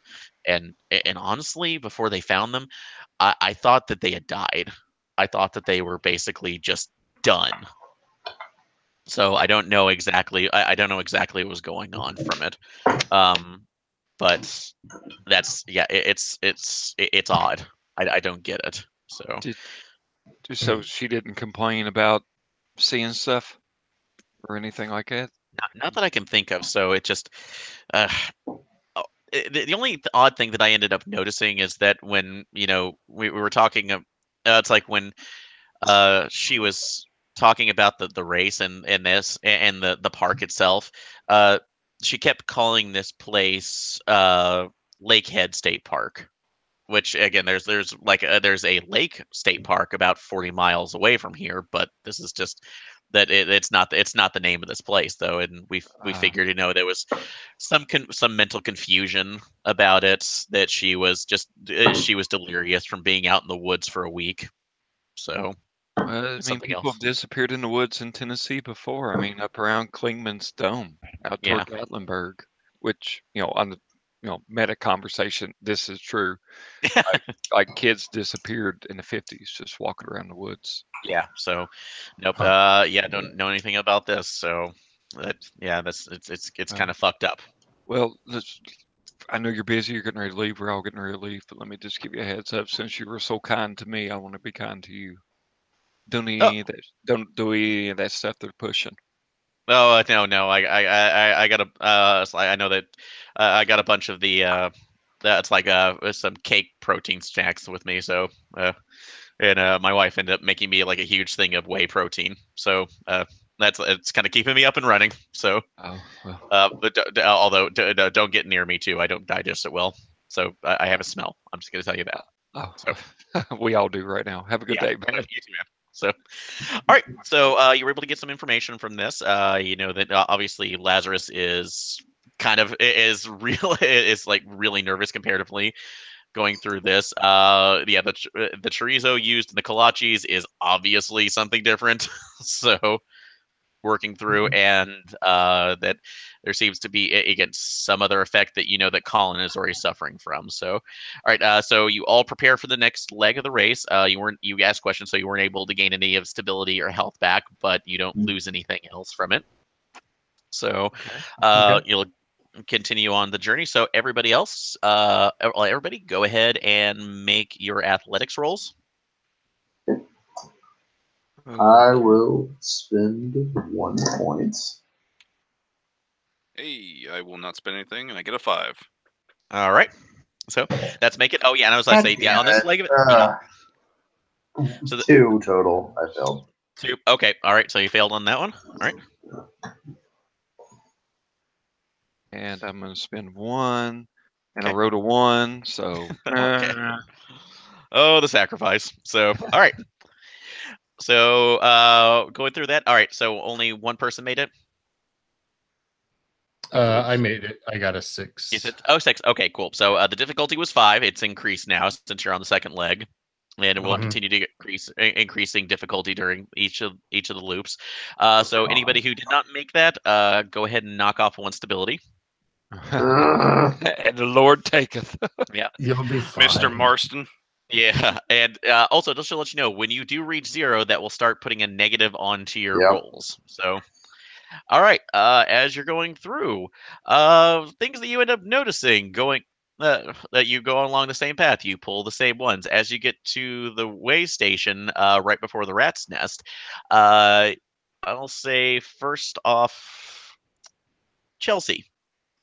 It Yes. seems a little bit off. It seems like it's maybe it's just a buzzing in your ear. You didn't get enough sleep. You're starting to kind of maybe feel it, but it sounds like at least about 20 to 30 feet from where you are, uh, very very light buzzing that's starting to get louder and louder, even though that you're a bit of a ways from it too. And the sky itself is looking a little bit more, it's like a little bit the different color too. It's almost like a slight red tinge, but it's not as it's like it just almost seems like it should be at the something you would see at dusk if you had a little bit of cloud cover going through. But oddly enough, it is noon, so and on a fairly clear day. So it does so there doesn't seem to be any kind of thing that should be filtering the light like that.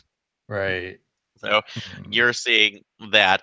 Let's see, Thomas, Miranda, you're also seeing a same thing here, although the buzzing is not as apparent to you. Colin, Oh, you're starting to hear. It's like you get a couple paces because you're leading in the back as everybody else is going ahead. You swear there are footsteps behind you. That one, but you keep looking back and you're not seeing any of the other marathoners.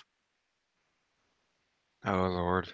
So do I I even step back and walk back a little bit and see if I see any additional footprints? Do I see anything?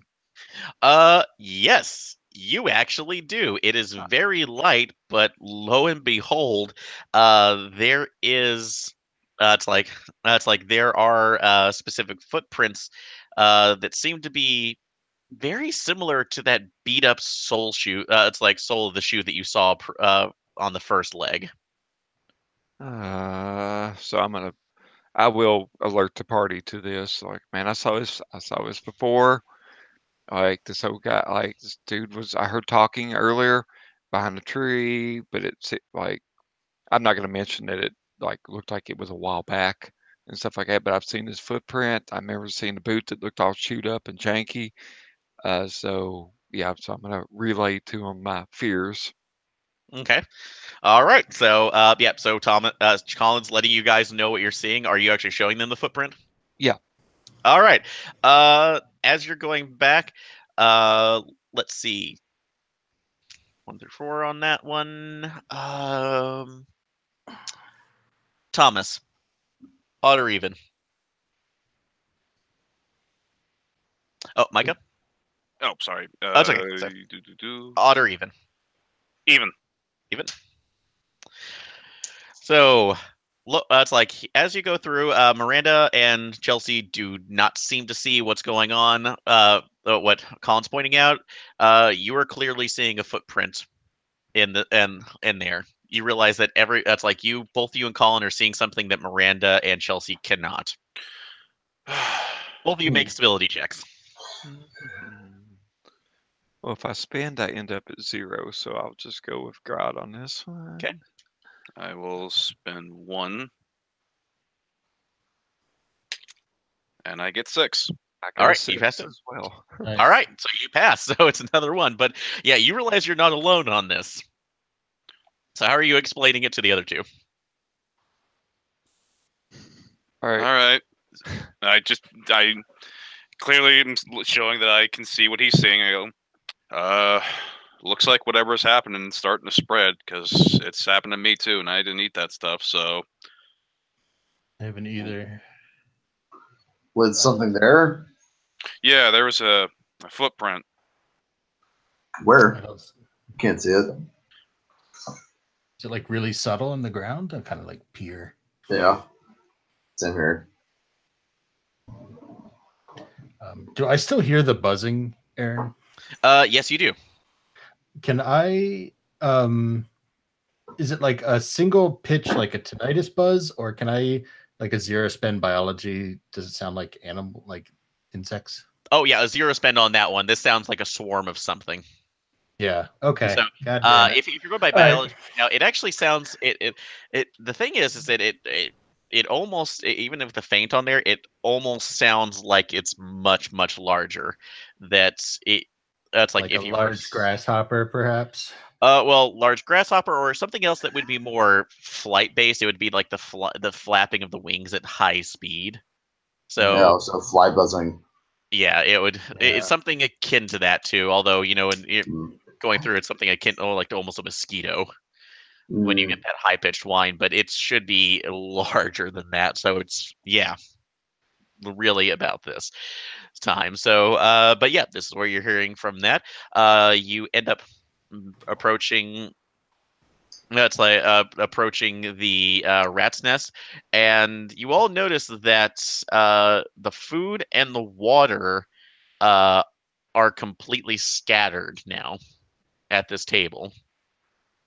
So you end up seeing that they're that's like as you look around, it looks like somebody has just taken everything off of it, either pocketed it or thrown it out because there are several jugs that are emptied, and you're only seeing crumbs of of the kolaches that were on the table. How's the footprints look up here? You actually, it's like for this one, it looks like there's a bunch of different ones that are around here. It doesn't seem to be any of the ones that that the worn out ones that you're seeing, but it looks like there are a couple of different racing shoes or climbing shoes that Okay. you were attributing not only to Philip, but also to Ethan and his son. So I say, Thomas, it looks like that Ethan has taken Ben up here, possibly against Amanda's wishes. Oh boy. So it's working from that. All right. But yeah, whoever it's taken out and something else is not available. So, all right. Going down the rat's nest, I will say that you can navigate this again. So the difficulty will go down since you know it's there. So I'll say this one is going to be difficulty 4 on athletics roll. All right, I'm going to go ahead and spend 2. I can't afford to lose. Yeah, same here. I'm just been 2. I'll spend Okay, I'm 1. glad I did that. 5. 5. Okay. I get a 3. All right. Okay. So go ahead and take 1 health off for that. Okay. All right. So you make. It's like you end up making it down the path again. As you go down, I'm going to say, Thomas, you're the only one who notices this because you were the one who cut yourself. At the minute that you do that, you also see the sky tinge a little bit more red. And as you're passing by a couple other trees, it feels like something's brushing along the sides of your, it's like of each of your shoulders. So something that almost feels very stiff, bristly, and hair-like. Is it just like a wind brushing over my shoulders, or like somebody's brushing up against me? It feels like something physical is brushing up against you.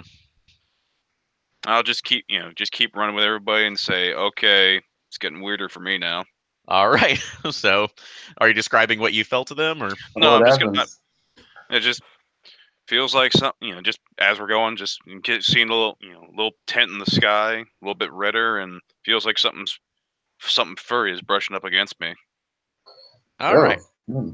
So, going through that. All righty. So, all right. So yeah, you described that from here. Something else I did forget to mention here that you are because of the things that you're experiencing, you're actually kind of one of the slower groups that has been going through. So, 2 groups, including Philip, and it's like Philip has actually been on he's actually started on his third his third round here on the to complete the fun run. At this point. So you have other groups that have been behind you and in front of you, kind of looping around as needed. As you start approaching that's like the prison channel, you all end up hearing that's like what sounds like a fight going down in the tunnel itself. So, Oh, what the fuck? Yeah. Do we want to go check it out? Yeah. Yep. I'm gonna get my mace out. All right. Oh, yeah, bear mace. Okay, so Yes, did you roll preparedness for that? No, I have not. So I will. All right, roll I will preparedness for spend the bear 2 mace. for bear mace. Okay. That is 4. 4. All right. You have bear mace. Yep. Nice. I'm going to let you know that to use that, well, that probably will be a firearms check. Oh, not scuffling if I'm like right up close with them. I would say yes, but that would be at a higher difficulty if you decide to do scuffling. Okay. So I can always just straight roll a d6. So. Okay. Yep. That'll go through. But yeah, as you're going down through there, you see, Colin, you see Philip on the other end of that, and looks like he is struggling with somebody at the very end of the tunnel. That they are kind of sitting on the edge, going. That's like at the edge of it, going up the hill, or getting out of the small creek that runs through it. But as you're seeing them struggle, it could just be the distance. It could be kind of the weird haze that you're seeing about that. But all of you are seeing each of these, Philip and the other figure that's around now, kind of disappearing and reappearing. And it's Okay. very odd. So stability checks all around. Okay. Is Alright. it? I assume this is 5. So let's see. 3. So I rolled a 5 for my stability. Oh God! What? Oh Okay. no. All right. Oh God! I hit only 0, have, Aaron. You did do? Okay. So- I've only got 2 left, so I'm just gonna do a 0 roll, and I get a 6. Oh, thank God!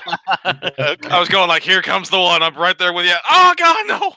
Yep. All right. So, everybody on this time. So, everybody who failed, as you're getting closer to that, you actually will lose 3. As you come up and as you come up through this, you start stomping through there, and you realize that the person that Philip seems to be struggling with is himself. The metaphor. That there seems to be it looks like Philip.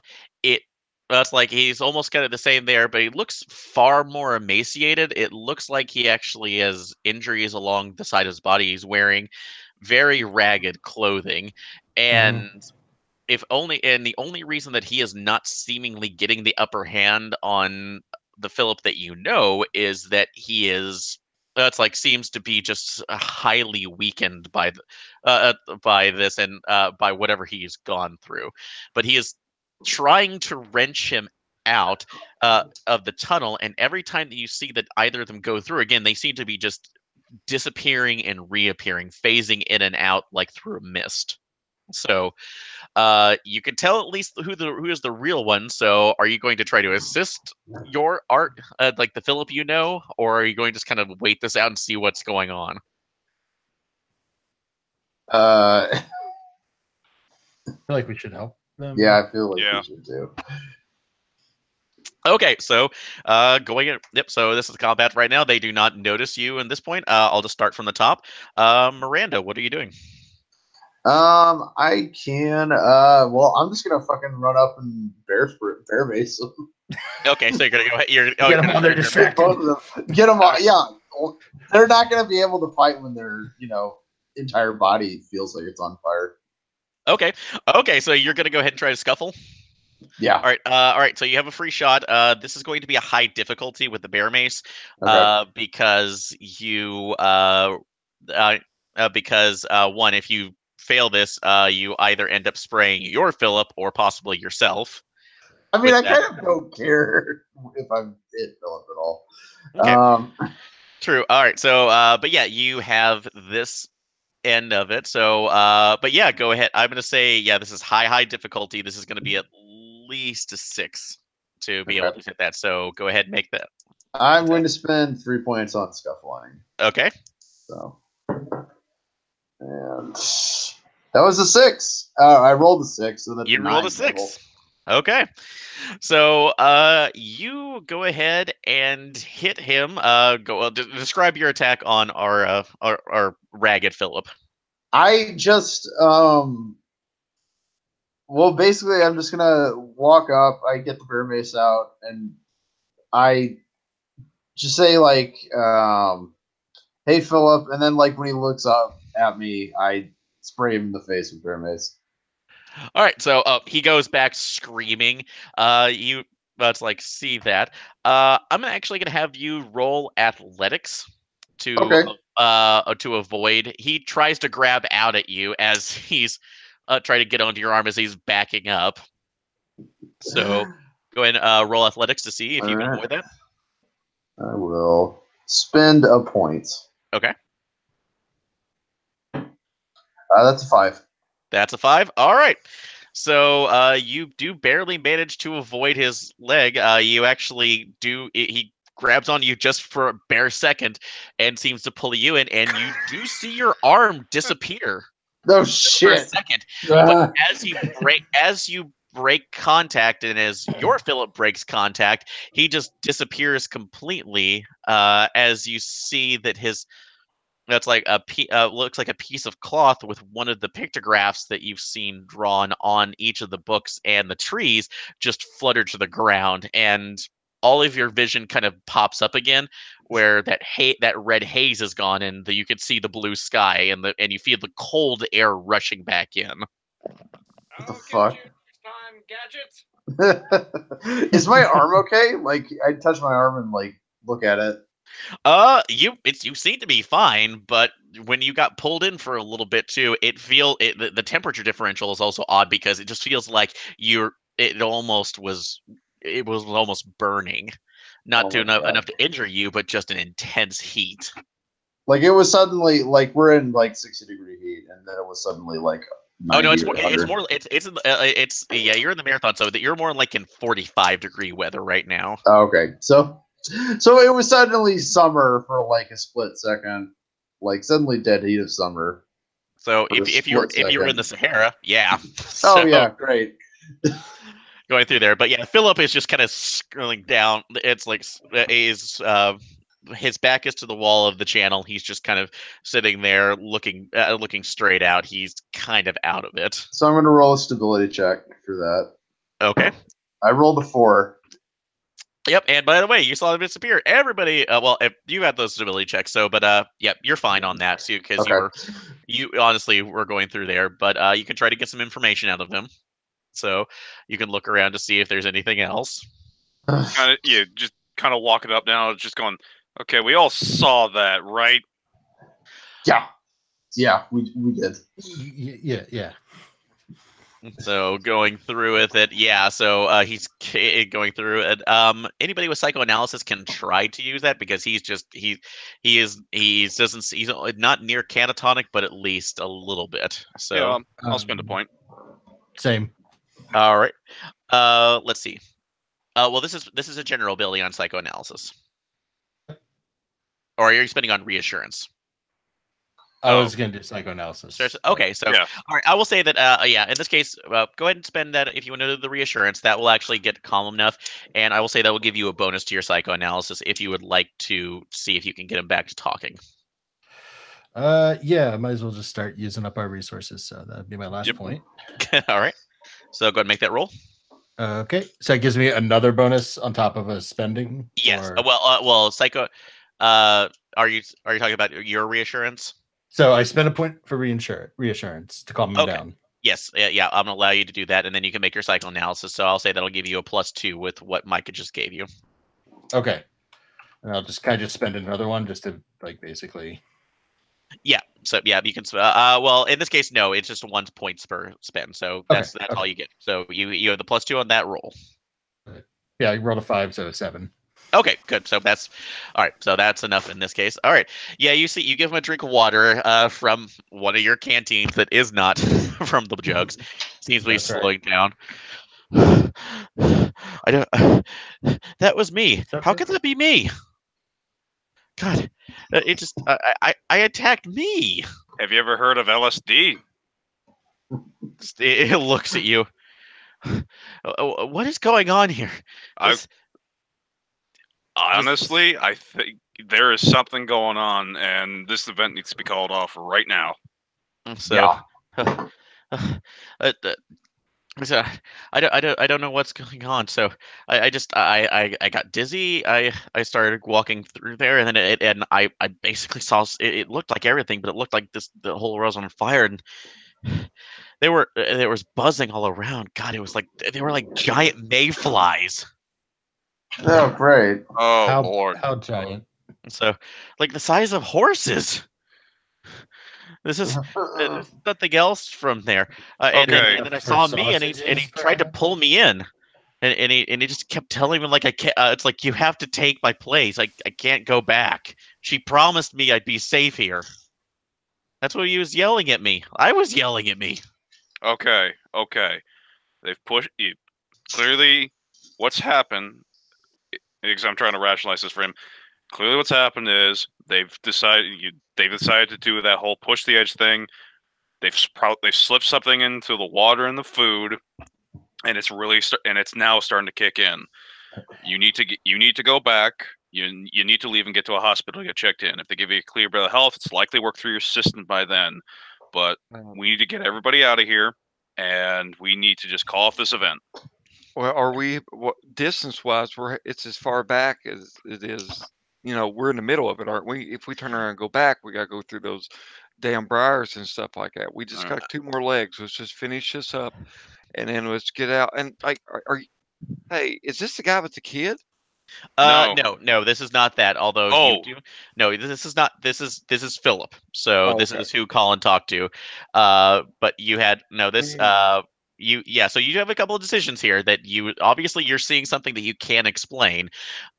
You can go back to the track. It will be more difficult. However, you do have outdoorsmen. So you roughly know where you are. So, and since this is not going through, you can collectively make spends to try to get past this. But making turn, Thomas, that Ethan and Benjamin are out here somewhere along with. So you can try to go along the path, and here are your choices. You can go along the path and see if you can try to get as many other people grouped up to make sure that they are not getting lost or falling victim to whatever the hell is going on. Or you can attempt to make other checks to get out of the woods more quickly or get back to the main camping area and either figure out what the hell is going on from Cyprus or get the hell out of Dodge. So these are your choices. You can go ahead and basically worry about yourself first off and foremost, but that is abandoning other people here in the woods. Who may or may not be in the same situation that you were just in. Can't explain it, but as a police officer, gotta protect and serve. So people need help. Gotta go help them. Okay, so that's at least the choice that you're going to make on that. I will let everybody else. Going to take a small break again for a second, but everybody else you can debate that, and I'll be right back. Okay. All right. I mean, I'm pretty sure as a doctor, I'd probably want to help people. Yeah. I mean, truth be told, we could just end the scenario now and just get the fuck out of here. Yeah. We could. Like sane really, people. Yeah, but really, where's the fun in that? I know, really. So Yeah. this is a unique experience for a Patreon game for me because I know every one of you. It just feels like I'm sitting down for a group of friends. So it's awesome. Wow. Yeah, I'm having a great time. This is a lot of fun. I'm familiar with the system, like Aaron said, but I've never played Trail of Cthulhu before, so this is a lot of fun. Yeah, same. I've never gotten a chance to play, so a few dumb questions here and there, but it's not so bad. Yeah. I've been playing Time Watch, and I was sitting there looking at the character sheet. I'm like, I don't have that many points. I'm like, wait, Time Watch is pulpy. Never mind. But back to the matter at hand, though. If you guys want to, I'm up for following this to its conclusion. So. Yeah. I think one thing I would probably be, now that Philip has claimed giant mayflies, I would probably be a bit more explicit about what I found when inspecting the food supplies. Tell everybody that that I know it sounds crazy, but the meat didn't look like normal like livestock. It had muscular structure closer to bugs. Well, So I don't know. I mean, I was somewhere else for a millisecond when he touched me. Like, did we see your hand? We saw your arm disappear, right? We all saw that. Oh, I don't think so, because otherwise I think we would have had to make stability checks as well. Yeah. That's true. Okay, so he came back. I should have said that. No, I'm sorry. I thought I actually had made you go through stability checks, but I won't retroactively take that away. So, thank God. I made a stability check and passed it. So yeah. Okay, we won't retroactively go through it, but it did see the haze from it. So, and Philip is basically telling you that when you see that, he was somewhere else, and apparently being tried to pull in by his doppelganger. Sorry, go ahead. Yeah, one last quick question for Philip. Did he know who she was? Because he was talking about she said, or that his other version was saying that. Does he know what he's talking about? That other version of him was talking about? Nope. Philip basically Philip as far as he knows is just rambling. Okay, so I think we're all in agreement. It's just get Phil up and say, okay, we're gonna save as many as we can, but you need to stay with us for safety in numbers. Okay. All right. So he agrees with you. Yeah, he's wanting to get the hell out, but he doesn't seem like he's in the mood to leave anybody else behind. So, All right. so the consensus is to go through the legs to see if you can pick up any other marathoners before returning back to camp. Yeah. Does Yeah. anyone have any like weapons or anything like that with them? Like I just like a have my pocket knife, memories. bear mace. Yeah. If you don't have anything, pick up as big a branch as you can. In case something comes out after us, we want to be able to defend ourselves. Well, I'll remind you guys that you do have preparedness checks that you can make for things that you would like in the moment, but it will, depending on what you want, it's an increased difficulty and also problems with using it depending on what you want. So. Oh, Aaron, that actually reminds me. Can I make a preparedness check for like a small like backpack first aid kit? Oh, absolutely. That's Actually, exactly I will. what I was going to ask for. Yeah. Since I thought maybe I will. Yeah, you can go ahead and make that. That will just be a low difficulty check, since Okay. something like that you guys would have on you. I will spend 2. Okay. 5. 7. 5. Okay, easily. So yeah, you have a good quality one on that. So that will give you a +1 to any of the first aid or first aid rolls that you decide to use. Okay, great. So that is easily taken care of. All right. So, all right, we have that. So the consensus is to go ahead and go to the other ones. So from the prison, you have 3 other stations to go through: the cliffside, and the other 2 last ones, which was, let's see. In this case, Burke, you haven't given us an area yet. So, what would be one of the other areas that you would go past before getting back over to the camping area? Oh, what would be one of the areas? Just give me a random area in the woods. Maybe it breaks out into some sort of large clearing. Okay, so the cops. It's like yeah. So maybe like, I don't know. Maybe there's a small cut trail, but sort of like waist highish, like grass, rocky outcropping, just sort of like an open field. That's Okay, the Fawn's sort of field. like a break in the trees for some amount of time. Yep. Okay, that is your second to last one before hitting back along the main trails onto the general road. So that will be one of the 2 big areas. All right. So yep, this will be going out. Everybody, you're going to be taking along Philip, so you have to make sure that he's coming back. So if I will roll for him, if he has any problems, you may have to just make a decision to either help him or leave him behind. All right. Working out. So everybody else, go ahead and roll your athletics. Okay. Okay, I will just straight roll this time. Okay. Spend 2 again. I'll spend 1. By the way, guys, I have relayed to you that Philip told me earlier about his friend coming back real emaciated and stuff like that. So, You Well, him screaming about as we're talking about this, take their place. like, I don't Yeah. to sound crazy, but like, I don't think she came back. Let's be honest here. This whole situation is not something anyone's ready to do.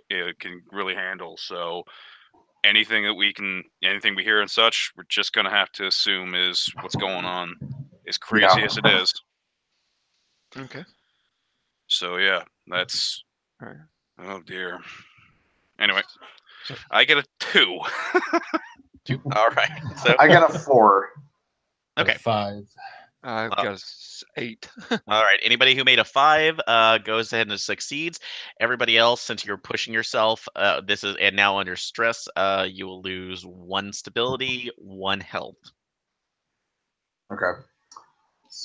Because as you're starting to move up towards the cliffside, where you saw that drop go before, you actually do. It's like it is the environment again seems to start changing again, even for those. Everybody else, I would say outside of Colin, you are starting to hear the buzz. That's like the buzzing a little bit more. The sky is tinging red a little bit more. Colin, you are starting to see large shadows above you. large winged shadows. Hmm. They don't seem to be very solid, and thankfully don't seem to be noticing you that much, but it's more than a little disturbing. It is Tennessee. Never mind. She keeps saying it's just Tennessee. It's just Tennessee. Tennessee. What does that mean? What does that mean? Do I need to make an additional check on that, or am I I'm kind not- of inured to this? What's your current stability at? Oh, -2. -2. Okay, so you knowing Oh, right I now that probably should have made athletic. I should have made my road more difficult as well. I'm sorry, I didn't consider that. it's okay. We won't allow. It's not a problem. We're kind of operating on that. So, but you are at a -1 right now for any other rolls as Okay. going through. Let you know you can still sacrifice sanity if you want to get a +5 back to your, or sorry, +6 back to your stability roll. But you are basically sacrificing that piece of yourself. So, Don't worry about it. I'm going to do that. I'm going to get myself up to 4. all right. So, and also, I said we haven't really done this before, but if you would like to use one of your pillars of stability to kind of break that point, you can. But they are basically one use per game when you do use them. But yeah, I'm gonna say right now, you're already kind of disturbed right now. You know what's going on, so you don't have to, but it's a little bit of a push. So, but you do get everybody else. Philip makes his roll, so he's chugging along. Uh, as you get up to the side of the cliff, first couple things you do notice that there are four. It's like a couple figures up there as well. Thomas, you are seeing that is Ethan and Ben, and it looks like it's like that. Ben is desperately trying to keep Ethan from walking off the side of the cliff. As soon as I see that, I'm gonna scream, "Hey!" And go and just flat out run to him. All right, so He turns around, what? And then a kid steps off the cliff. I'm not going to be that much of a bastard.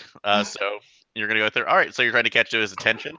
You're running up there, and as you were seeing that, you see it's like you're the only one to see this first. Everybody else who comes behind it, if you're going to help, you can see this.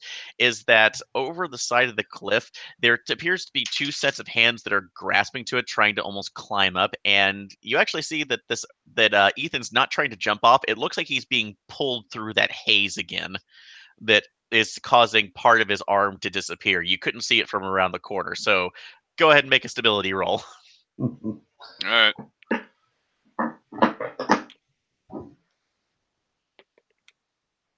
Yes, 6. 6. All right. No stability roll, so you can kind of pull from that end. You can see Ben is just trying to pull on as hard. Ethan is just screaming.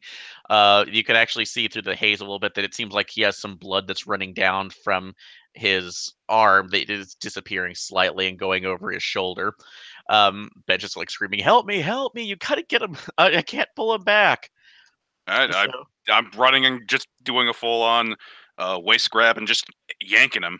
All right, so I'll say that this is you for this one, and this will be a 1 round, so everybody else can help out during the next one. So go ahead and make, let's see, I think that's going to be general athletics if you want to pull him in. Yeah, I Okay. will spend 3. All right, go ahead and make that roll. Yeah, thank you. At the critical moment, I get a 9. 9? Holy crap! Okay. Nice. Okay, you better get that med kit ready because I got a bad feeling about this. Yeah, as you pull Yeah. back, you're kind of hearing it's a slight sickening crunch. Yeah. It is pulled back from this, and you're seeing more or less tendons and muscle that's being set from where his arm is kind of separating from the elbow up. But as he does through, you see it's like you see something coming out that you can't describe, but everybody has been hearing the buzzing. You I recognize shoot it the with my buzzing gun. is sitting from there. Before that happens, though, that it comes through and just it looks like the giant version of a mosquito crossed with a mayfly that starts looking at you as it's being pulled through the red mist. Everybody, make a sand check. Sand. All right. Yeah, this is going to be sand instead. So I will say that your loss is only 1 in this case, but that Okay. will. So 0 on a success. So I got a 6. Yes, so you do retain that. So all I right. got a 6 as well. All right. I got a 6 as well. Okay. I'm not going to say it again, guys. I'm not going to say it again. All right. All right. Can I spend the point to roll on this as well? No, is it straight? It's just straight. So Okay, I get a 3. all right. So you were losing 1 sanity off of that. Go ahead and mark it down. That's my first sand loss. So that's a huge one. So in this case, fight, flight, or freeze. Fight. I said I was pulling out my gun. All right. So you're pulling your gun off of that. So we're going to start at least the general combat for a second. So going off from we'll start off from left to right to state what we're doing. So Meredith, what are you doing? I'm going to try to first aid him. Like his fucking arms been ripped off. Okay, so this will be to stabilize them. All right, Thomas, I assume that you're just going to be shooting directly into this. I will be. And is his arm ripped off, or was it just being eaten on? The rest of the arm was being pulled in, and I say it basically the rest of the muscle that was in this thing's mouth is torn off. So yeah, it's a stump at this point. Okay, just making sure. Yeah, get a tourniquet on him. Yeah, straight inside. All right, Chelsea, what are you doing? Oh, Burke. Oh, sorry. What are my options here? Let's see. Okay, so just to kind of give you the full thing, the things coming through there, Ethan's on the ground, Ben is freaking out, and there are still 2 other figures that seem to be pulling themselves up through the mist that are at least trying to use the distraction that's being given from you. Mm-hmm. Can I get to Ethan to like help him, or I would say if you want to pull him away, absolutely. So that's going. That'll be my first instinct, is to like kind of combat medic him out of there. And okay, yeah, that will work on there, and get then back to somewhere safe. Okay, yeah, that's fine. So that will go through. And Colin, what are you doing? Okay, I'm just sitting there trying to think what I could do. No worries. Like I said, as I described, you have the other 2 hands that are. They have the 2 sets of hands that are coming up through the mist. So these are obviously people, as far as you know. So you can try to help them, but the last one that came through proved a little bit homicidal. So all right, so I'm going. I took the stick advice that the police officer gave a moment ago. So I have a big stick in my hand. I have no abilities, no skills, or anything like that. But I'm gonna use an old country expression here, and I'm gonna swarp them people. Okay. All right. So, all right, okay. So, yep, you're just gonna scuffle and try to get them to let go so they fall off. I have 0 points in scuffling. So, okay. Yeah. I mean, all right. All right, you can go ahead and do that. So, all right, everybody, go ahead and roll. All right. For my firearms test, I'm going to spend 3. I roll 4, so I get 7. 7. Okay. All right. Well, hold on for that second. Meredith. Meredith, what'd you get? Oh, so I'm gonna roll my first aid to try to get the tourniquet on. I'm gonna spend 1 point. Okay. Okay, that is a 6 total. That's a 6 total. Okay. All right. So we got that. Let's see. Good. And Chelsea, what did you roll on your athletics to pull Ethan away? I'm going to spend 2. So I got a 6. 6. Okay. Excellent. And Colin. I wrote a 1 because I'm helping. I'm doing my part. All right. So you do. So yeah, going left to going from Chelsea, you pull Ethan back, and that's giving Meredith enough time to bandage up his arm, and Ben's just kind of sobbing over that. Thomas, yeah, you lay a couple of it's like rounds into whatever the hell is going through that. It shrieks in an ungodly fashion, but manages to recede through it. So Colin, you go up and start beating the ground. Just ineffectually, as one of the other figures pulls themselves up and goes, That's like manages to roll off to the side. The other do that, and the mist starts to waver again. But you're going through, and you see these other two people that are looking, and one of them, the one that came off the left, tries to lunge at Ethan. So, as the other one is just trying to run away. So, as you're just trying to get away from this. So, are you going to try to? Is anybody trying to stop this figure from hurting Ethan, or are they going to try to capture the other guy? I will try to stop him from hurting Ethan because I'm the one who just treated him. Okay. All right. How are you interfering? With bear mace. Oh, the bear mace? Okay, that's a scuffling check with the bear mace again. Yeah, so I'm going to spend 2. All right. Scuffle away. Yep. All right. Go ahead and make that roll. Oh. That is a 6 total. 6 total? All right. Easy enough. Yeah. So he immediately screams as falling back. Was anybody going after the other guy, or? I will go after the other person. All right. All right. So go ahead and make a. This will be another athletics check to try to get to him. All right. I will spend 1. Okay. And that'll make it a 7. 7? Okay. You easily tackle him. So both of them are down on the ground. So as you're trying to help that, both of them are screaming, no, no, no, no, no. And it's almost, again, imperceptible as you start to see the mist fading a bit. But as they do, each of them almost seem to be it's like choking as they can't. It doesn't seem like they can breathe appropriately. One of the guy you would assume right now is because of the bear mace, but the other one just seems to be choking until it just seems to foam up from his mouth and then drops dead under you. Same with the other guy, and then it's like the redness in the air away, but sorry. That was mine. The redness in the air doesn't go away, but it basically. But you see that mist recede as both of them just kind of drop dead. Are they just 2 random guys, or do they look familiar? Lo and behold, they look like two of the other marathoners that you saw here. You didn't get their names, but you knew that they were in the crowd. All right. Their bodies are just kind of gurgling right there, or are they also disappearing?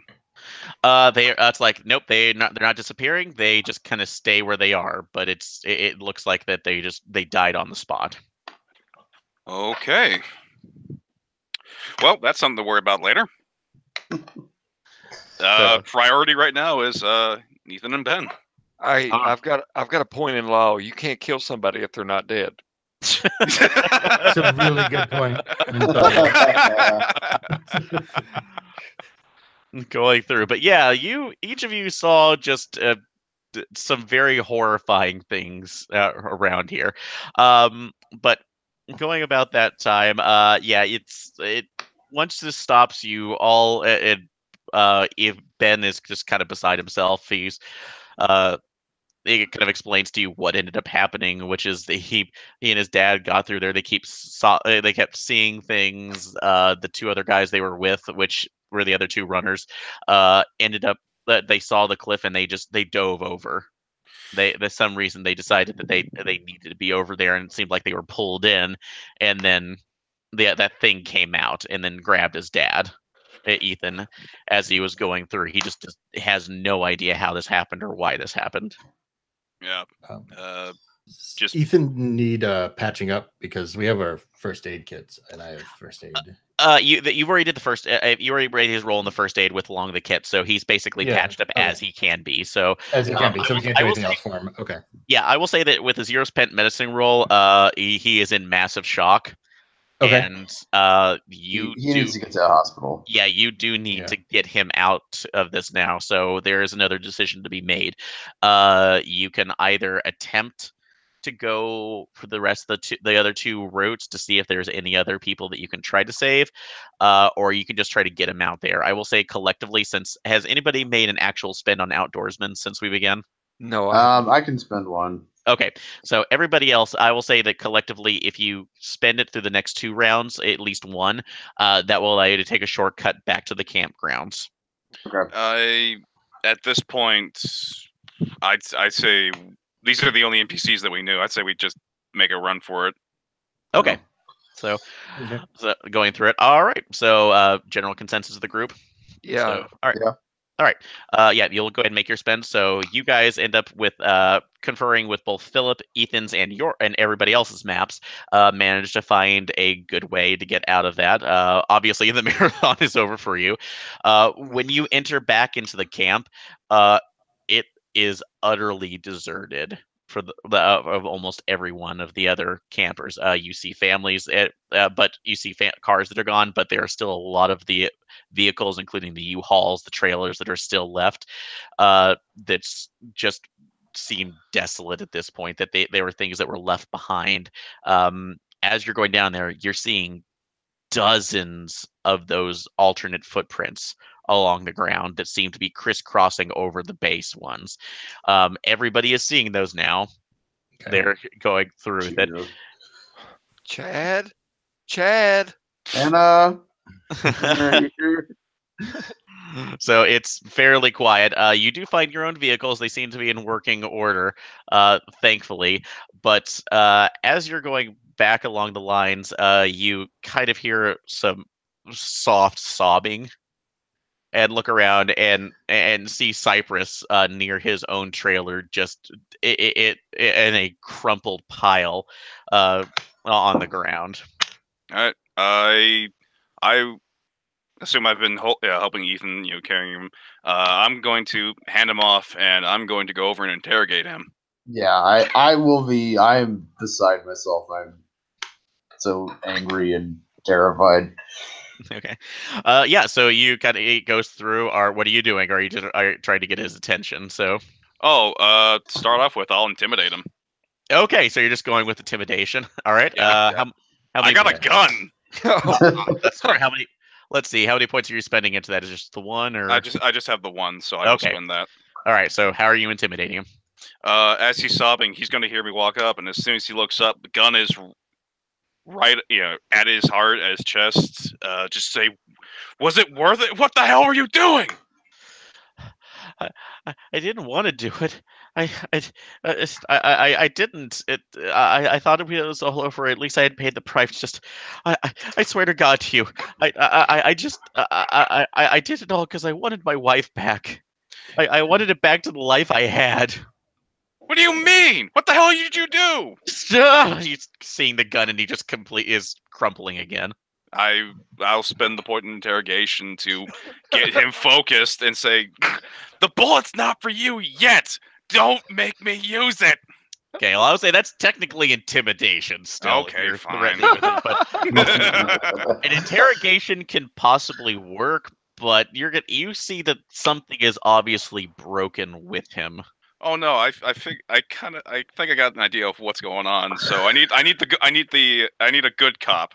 I'm playing a bad cop, but I need a good cop right now. So who has reassurance or another social I do. skill that you can add to this? I'll right. go rub reassurance on him. Okay, so all right, what are you saying to Cyprus? I just kind of walk up calmly to him and go, sir, you can't, it's okay. You can't help what other people have done, but we can't fix or make anything right unless we know what's going on. Where is everyone? What happened? But no, this is, it's ultimately my fault. I did the thing to bring her back. I made sure that she was the one who took this. She wanted too much. She demanded too much. Your wife demanded too much? So all right, now you could, if you want to make that spend on your interrogation. Interrogation, yes. And so it's your wife or something else. Who's the she? It is Miranda, but it's not the Miranda who was here at first. Yeah, somebody from someplace else. We've seen that. Yeah, they okay. Look, 5 years ago, Miranda, my Miranda, was diagnosed with the Hodgkin's lymphoma. So the doctors said it was late stage. She didn't really have long, and that nothing else was going to help. Just it wasn't, and I couldn't stand the fact that I couldn't do anything for her. I'm a teacher. I, I'm not in any kind of medicine. I can't do a damn thing for her. Um, but she always loved at least walking out the woods, and she wanted her last she wanted her last to be like in her times in here. Um, but she saw how much it was tearing me up, and she told me she found some ritual that she said it would allow me to kind of it wouldn't be her, but it would at least maybe allow her uh to still be with me in some way. She said she wouldn't explain it thoroughly, and I didn't know. I was so panicked. I couldn't live without her. But she she went. It's like, but she took me into the woods with her. She started carving up these symbols, and then that mist appeared, and she said her goodbyes, but then she reappeared, and she was healthy. And the doctor and I knew it was actually her, but she sounded so much like her, and she took it. And we thought we treated the whole thing as a miracle. We took her back. We had everything there. But then when I told her I couldn't do the races anymore because I had to keep that secret of it. She demanded that we had to do it, and she took me to the woods. She For the next 4 years she had to carved out everything to make sure it was perfect because she said that she had to bring others over. She knew this world it wasn't doomed like hers, where she came from. It wasn't there. So she wanted to open it up so she could bring as many of her remember of her the other people. She had a bunch of lists. She wrote it down. She said Oh. I had to pick these people. She Oh, made it. I'm so sorry. I just wanted my wife back. where is she? Where's your wife? The the last station. The last station that you went back where where it had that gazebo where we left the last book. She's over there. She's the linchpin. I think if you stop her, this all stops. I just I can't do it. I can't watch her die again. I can't be the one. I'm so sorry. I grab him firmly on the shoulders. You've watched her die once. You have already said your goodbyes. That wasn't your wife. And can we get there by car? The last checkpoint. Can we get there by car, or do we have to go on by foot? Is there an ATV or something? I would say that is a preparedness check All right. to see if there is any ones available. But yeah, he points it out to you, but he refuses to go because he can't take this anymore. He was an accessory to her plans, but he cannot physically be near her. Okay. I've got 8 on preparedness. Anyone else want to roll? I have like 5 left. Yeah, I can spend a bunch. Okay. Yeah, I will spend a bunch too. All right. So this is a pool collective. Yeah, I will allow this last one since this is kind of a push. You can be collective, so this will be to get like a vehicle that you could take out. Although I will say I did not give any of you drive, so I will say that you can use these, but if you try to pull any tricks, it's gonna be bad. Oh, the only time I say we're gonna pull a trick is when like a gigantic one of the actual bugs comes through. Then it's like, God, get in the turret, drive. Just some good old boys. Turn that music off. Leon amigo. Oh, it's the Waylon Jennings while I'm running through the midface. God. Oh damn! Okay, we are all about to die. Okay, Yeah. okay, Adam, you get Really another stability back for that. Thank you. That was good. So, all right, but yeah, you can pull that together. I'm gonna say it is a difficulty because you have other ones that have been taken out. So that's gonna be at least a 6 to get a functioning one. Any higher to be able to get more or something to trail. I've got 8 in preparedness. I could just. I have 6. I contributed 2 to the pool. Okay. Right, 6. Okay. Like how much you want me to spend, guys? I got 8. I mean, if we all just put at least 2 Put points 2. in. Yeah, 2. If you're all putting 2 points in, that should give you a base 6 on that. So, right. And Yep. if you want to make it narratively great too, like say it's just one of those UTVs, like that's a 4-seater or something. Yeah, Oh, yeah. yeah. That will be a higher one. So go ahead and make your roll and see what you have. All right. I will roll. Okay. And let's Go see what for I it. get.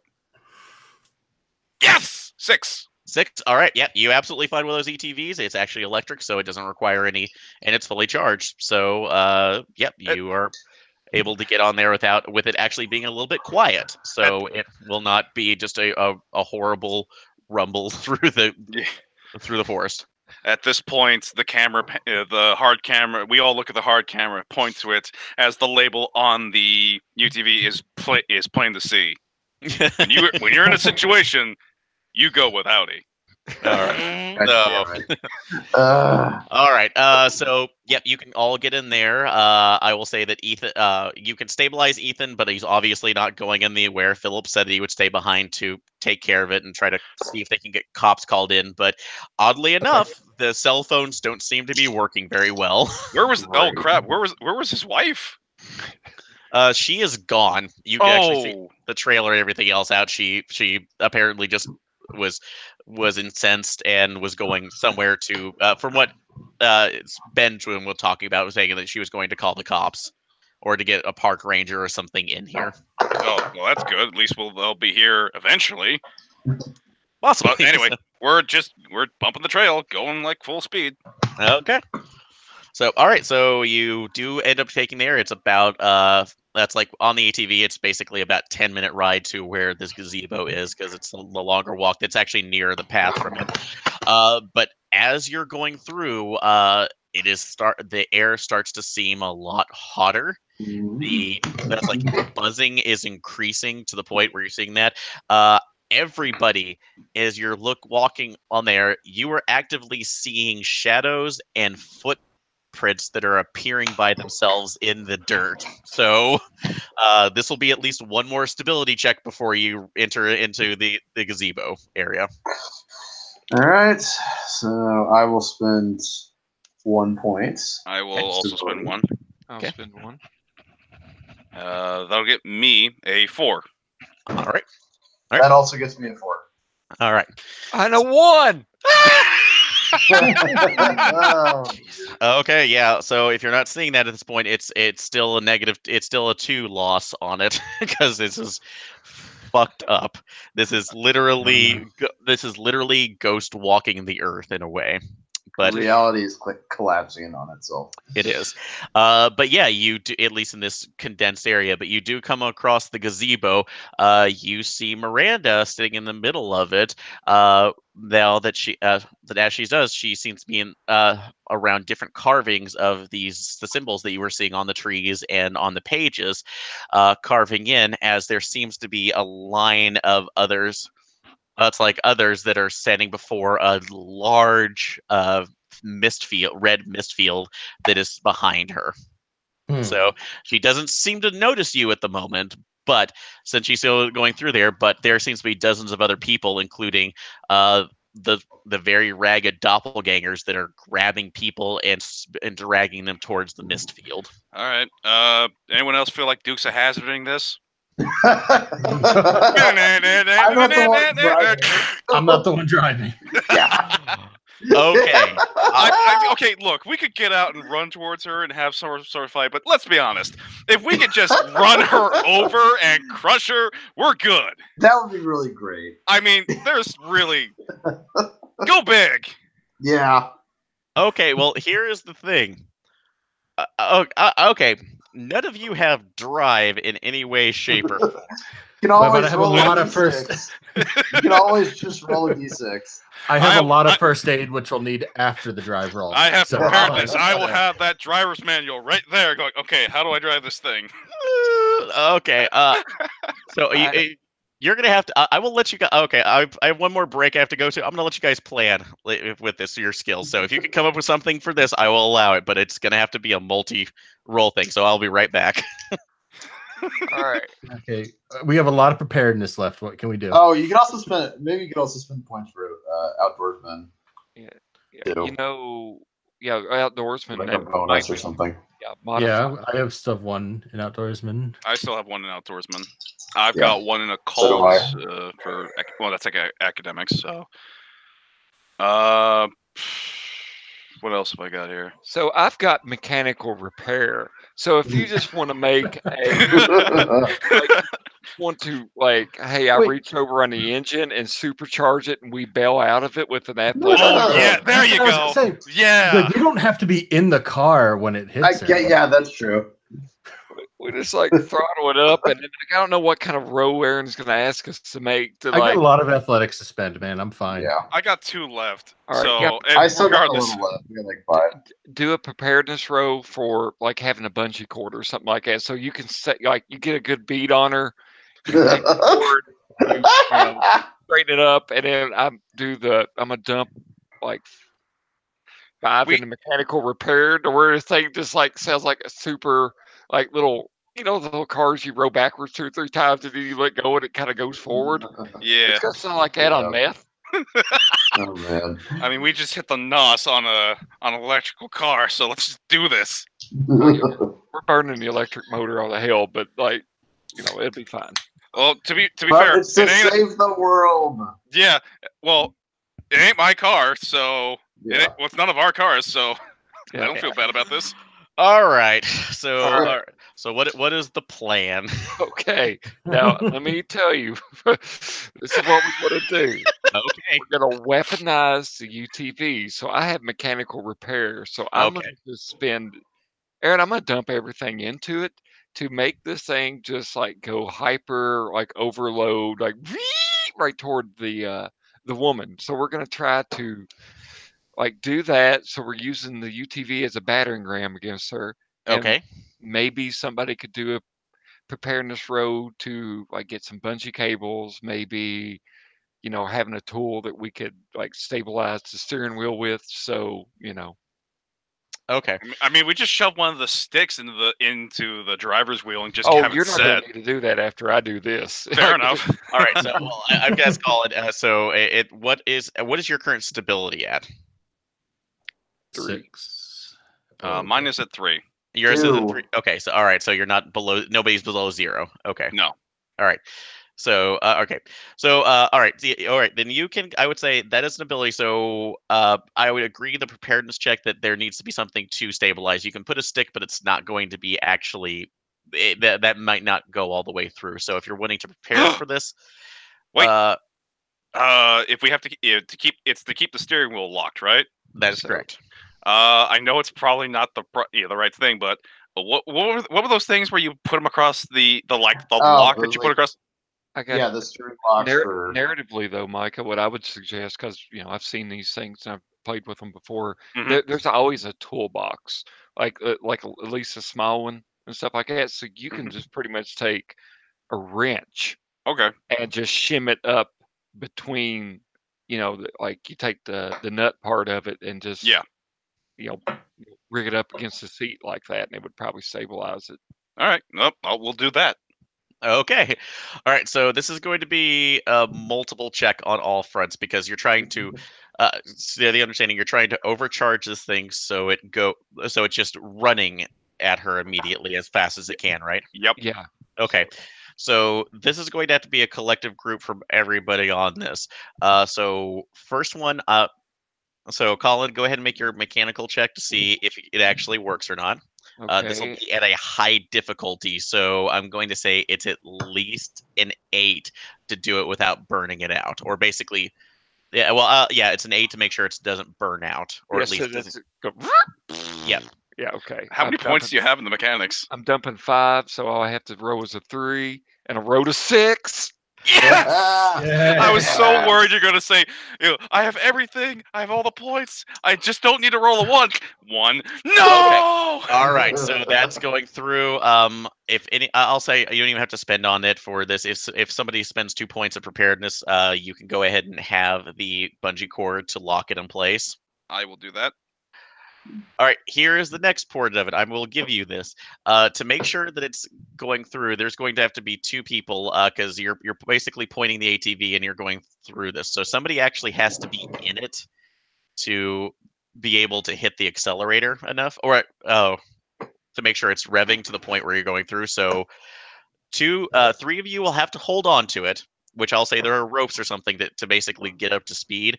And then the third person's going to have to jump out because you're managing the accelerator. So who wants that job?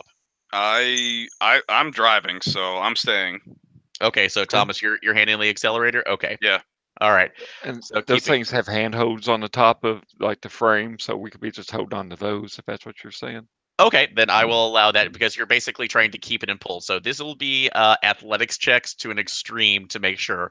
I will say even if you fail, that will succeed, but you're going to take health damage from this. All right. And the worse that you fail, the more it's going to hurt. All right. I will. If I have to roll athletics, I'm going to spend the last 2 of my points. Well, we'll go with everybody first because yeah. you're riding on this. So Miranda. So I would say Miranda, Chelsea, and Colin. Go ahead and roll your athletics. You can dump as many points on them, but this is an extremely hard roll. You need at least a 10. Oh god. But So there's I put in 3. So let's see what we get. I'm just dumping. We're just gonna go for And it. I rolled All a right. 6. So I had Got a 10.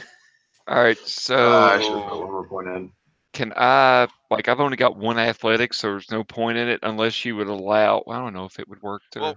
Well, I will say this: you can fail it, but like I said, it just depending on what your roll is going to determine how much damage you're taking. Just Okay. out of curiosity, you said 3 of us had to be in there, and a 4th person had to bail out. What if you just bailed out ahead of time, Adam, and you don't have to worry about the check? Would that work, or does he still have to I'll make the roll? Thelma Louise this thing with you, baby. Don't worry about it. Oh, my brother, right here. Okay, so I'm not even spending the athletic point, Aaron, because there's no point unless you let me dump fleeing into it. So okay, I will allow you to use that fleeing to get out of the car. So out of the ATV. So all right. So Ben, did you say that you failed it? Yeah, I rolled a 9. You rolled a 9. So- Okay, so all right. So all right, we're gonna go ahead and do this in turn. So both of you, Chelsea made it, so you suffer no damage. You let it go. Miranda, let's see. You unfortunately took it at the hardest route, so you're gonna take 3 health damage because of that, since it just rakes you in the back. I'm still okay, so I still have 4 health. I'm still 4. Damn. All right, so yeah, Thomas and Colin, you are heading directly towards that. Miranda does not see you coming. So unless you're, making a honk of this point, you're getting up to the last point. No, we're gonna let this be a surprise. All right. There's going to be this moment, Aaron, though, when it's like hits a bump and kind of goes airborne, and it's like a free shot, and you hear Waylon Jennings pop on and go, "I wonder how the Duke boy's going to get out of this one." I don't need stability anymore, Aaron. Edit. They don't. So, all right. So this is going to be an extremely hard jump to make this without just completely killing yourself. So 10 on both of those. If you want to, there would be 10 for your fleeing, 10 on athletics, or fleeing for you, Micah. I don't have fleeing, and I only had 2 in athletics, so I did get a 6, but that's an 8, so I won't make it. All right. So that's you know what? This goes against this, but fuck it. I'm gonna take, instead of me jumping, I wrote a 10. But instead of me jumping out, I shove him out. Oh, you're gonna save him? Yeah. Well, yeah. It's just this weird moment, so I'm saving him. I'm just like, I don't think I'm gonna make it. So I shoved him out. So I'm along for the ride. Oh, okay. All right. So you get Thomas is pushed down just looking at Colin, this last one. Colin, you have a direct line at Miranda. You see that it's like how she's that you see that she's basically just seeing you to the last surprise. Do you say anything before you ram right into her and go diving through the red mist?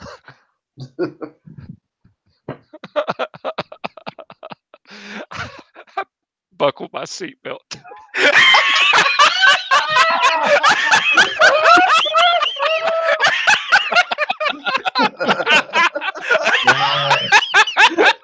But she is screaming as you hit this, And yeah, it breaks the gazebo. You both go through the mist. The last thing you remember hearing, at least in this form, is a giant buzzing as she is screaming into your ears. And everybody else sees what looks like lightning going through the mist on there. There's as it's starting to shriek back, a couple of the other people who it's like the others start. It's like the other people, the refugees that are out here that didn't have their doppelgangers already through, start retching and starting to look like they're struggling to breathe in this time as it starts reducing in itself. The other people start running back. This is one last stability check for everybody. So this you're seeing an end event. Not everybody. That's well, we'll get back to you. I will spend 1. I can't spend it, otherwise I'll be at 0. So I roll a 4. All right, so failing this right now, it's a turn of well, I will say this, yeah, it's a turn of at least 5 stability if you lose, because this is just god awful horrific, and you just saw a fun running buddy die. So yeah, so I got a total of 5 on my stability check. All right, so outside if you make that, if not, yeah, it's going through. So 5 was the baseline. All right, so it completely and utterly starts retracting into this one, but right and blinks out of existence. The light seems to come flooding back in. The people who didn't get thrown in were sitting there, were standing around just confused as you're looking at dozens of corpses. Just seems that seem to have gone into some sort of anaphylactic shock on the ground. And it's all it's like it is just it would be carnage, but if it weren't confusing to you. So yeah, it's about your cell phones start working again.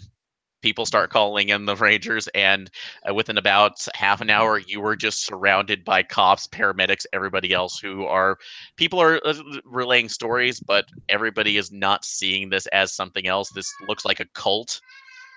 Cyprus apparently has been taken into custody, is stating that he is instigating a cult one and was and using the marathon as a mass suicide, meaning that he tried to get people into. So so you're all taken and interviewed, but you're obviously stated as victims. So in this situation. And going through, so it's been a shock of a week, but it is completely another thing. So it's like, how are you relaying this to each other? How are you dealing with it? Can I find Hannah at all? Yes. Oh yeah. She basically got out of that. She came right back. She got when the sky started turning red, and they were demanding other people literally go on the path back to the gazebo. She took the card, got the hell out, but she came back for you. Okay. There's a lot of crying and hugging. That's everything. That's true. All right. So I will say that you're just kind of sitting on there from that, but all of you hear a little bit something. You actually hear Chad, Colin's boyfriend, just crying, but it doesn't seem to be the lost crying. It's more relieved crying. You go around to one of the other ambulances, and you see that Colin is in one of the is in the bed, passed out. Is it the same Colin? Colin, you wake up. Oh shit! I'm still in Tennessee. Okay, I'll wake up. Where do I wake up? But you realize it's like the sky is not red. The ash in your mouth that you taste every day when you breathe is clear again. You're actually seeing it's like other people and not the monstrous Migo that have been torturing you and your family and your friends for the last 5 years. This is an Earth that's safe. Thank God. So you're crying, and you see it's like you see a man who is just kissing and crying and hugging you. So you don't understand it completely, but you're not. Yeah, it's like, but you're not adverse to it. So, but that's where we'll end in this case. So that was the long marathon. So, questions, comments? Oh, I had a ton of fun, man. Yeah, that was great. That's a great I idea. when you first started doing the symbols and the pieces of paper, I was thinking like it was a Slender Man reference. So I was greatly surprised and happy with how that turned out. Okay, so yeah, I will explain the background on this. If you have not seen this, there is a documentary on Netflix about an actual marathon called the Barkley Marathon that is held every year for the Frozen Head State Park. The guy who runs it, his name is Lazarus Cantrell, but his moniker is Lazarus Lake. So he ended up making this after he was hearing about the 1977 escape of James Earl Ray from the Brushy Mountainside Penitentiary, and basically because he basically managed to stay there for 6 days without being caught, and he basically said, "I can make this," and he's actually never run it himself, but he's held this every year. Yeah. And when I thought about this, like, God, this actually makes a great setting for it. So the base of it is that his equivalent in Cyprus Creek, he and his wife were it's like hikers and runners, and she was diagnosed with a disease, but she had known enough about basically ancient rituals that would open up into another dimension. Stuff that I will say, and I have not made the basis from that, but it can be drawn from anywhere. But it would allow somebody who is no longer existing in this world to basically trade places with the other one. So she knew she was dying, so she traded places with the alternate Miranda, but then that Miranda started making demands because she knew she could be rescued. So she demanded that Cyprus hold the contest again and bring in victims in order to trade places. So not realizing how much of an effect that the ritual would have once you brought in a mass of people, because she was just so determined to try to save. But they had to be direct relations, and the other person, while when the gates were closed, could not be existing on the side, or else they it would almost be a dimensional rejection that their bodies couldn't handle it over here. So Yeah. or having the same two people in the same place. So so Cyprus was doing this, but it was just mainly because he had such an emotional connection, he could not lose her again and couldn't deny her anything. So because of this broken. So so it like so that's the baseline of it. I kind of streamlined it a little bit for it. The main plan I had for other groups is that you would actually go around the circuits, because part of this is that you take the numbers, you pass by the symbols at certain times, and it starts syncing the realities together. So Okay, nice. that's what the symbols were for. The food was basically something that just kind of started the food was basically something that started the process going through, because they did test cases beforehand, and if you were fed something which has ended up being Migo parts, that's like you started going through there a little bit more quickly. So that was the basis behind that. So any suggestions or questions on that? I really like I think it's also similar to the mountain climbing one that Caleb wrote where Fall Without yeah. End. Yeah, the Fall Without End, where it's again like it's and that's the nice thing about the system is that again it's grinding you to get through this really arduous task. So like it's a good marriage between setting, scenario and system, I think. Okay, so but this was a lot of fun. Oh no, I'm glad you had a lot of fun too. Yeah, sorry if it didn't say. I was trying to make sure you had a lot of investigative autonomy here too, because Sure. it's not a combat basis one, and that you're just kind of going through, going like, wow, that's really screwed up. So Yeah, this would be a really great convention scenario, I think. Oh yeah, no, I agree. Yeah. So the event itself, in game is a 3-lap or a 5-lap thing. I would loved it if you don't do it kind of like a Five Nights at Freddy's thing, where first you actually just have them do a lap and kind of have them go through the spots, like seeing every spot, and just like it's a real quick, here you reach this, and people are just going, yeah. They start to go like, if someone like is paranoid, they'll say, well, I'm going to make a roll. They start spending their points, and just see how that affects the outcome at the end. And every day, or however long you want the scenario to run, time-wise, it gets worse and worse.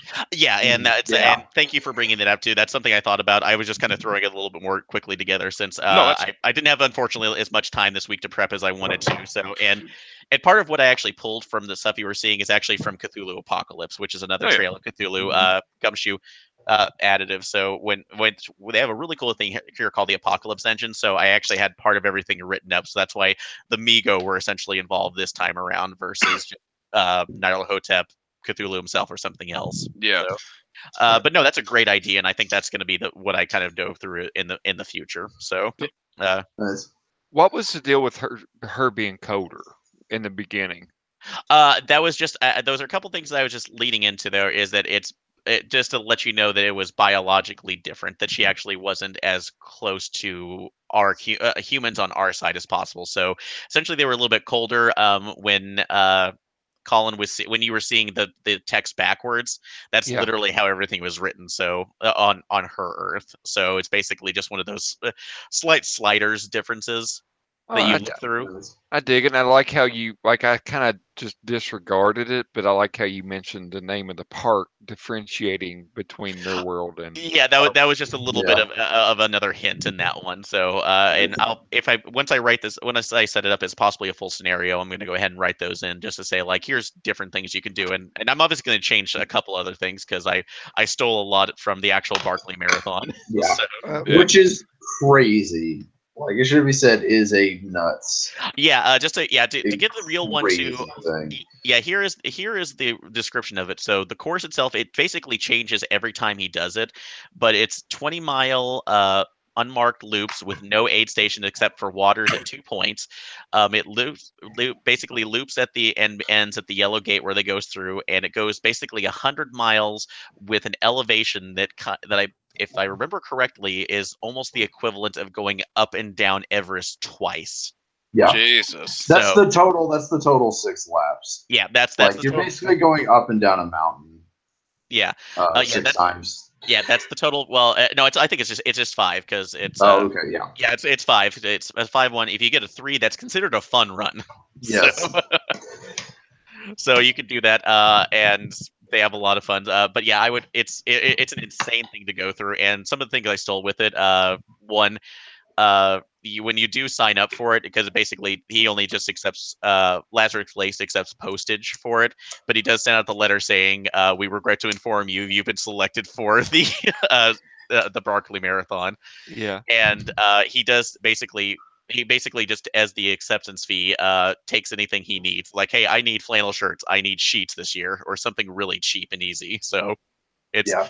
it's kind of endearing to see him on there. So I'll probably change up a little bit of those just to see what's going on. But yeah, I'm definitely going to take the suggestion of doing like the normal run to get them in there. Second run's going to be a little more screwed up. Third, something really bad goes down, and then fourth and fifth, if they make it that far, which is part of why I had you going through the health or stability, because it's meant to show how much of a drain it is, and that's why you all had 10 Yeah. health and 10 stability, Yeah.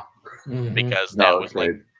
was going through there. So no, I'm absolutely happy everybody loved it. So I um, kind of like the idea, Aaron, just for suggestion. Like, we went like the crow flies across and got out of it rather quickly there.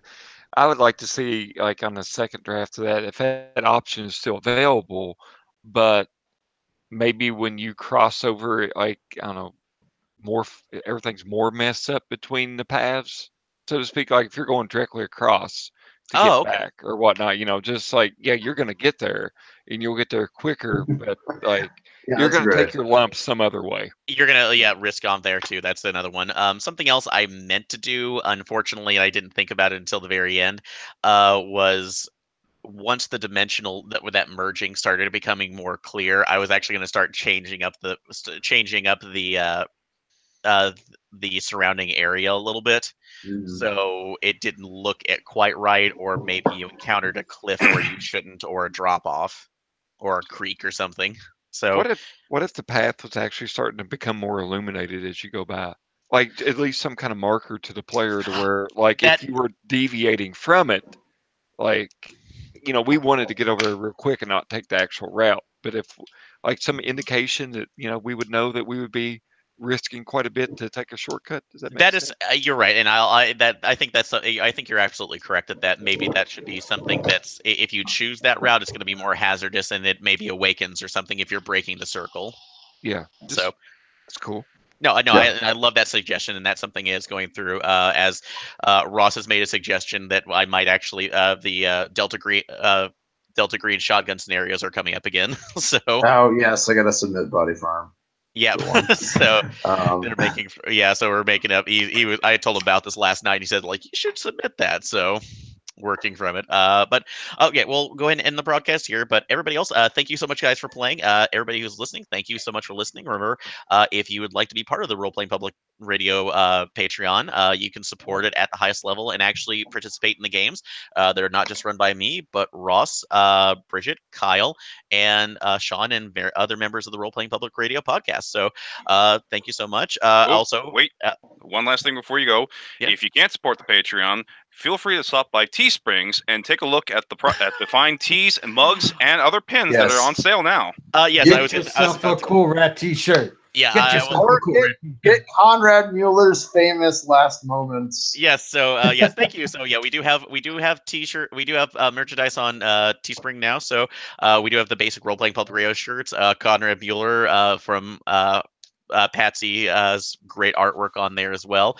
Cool Rat, obviously, and we are coming up with different other designs. So look for those sometime in the future when we can put them. Also, I'd like to put on our shout outs to our friends over again at Role Playing Exchange and Tech Difficulties. Technical difficulties. They do Yep. great stuff as well. So please give them a Thank listen. you. So Listen to my episodes. We have an episode where I ran Unknown Armies coming up this week. So okay. see the Unknown Armies scenario I came up with. Yep, that would be excellent. So all right, well, everybody, thank you so much again. We will see you next time. Bye. Adios. Bye.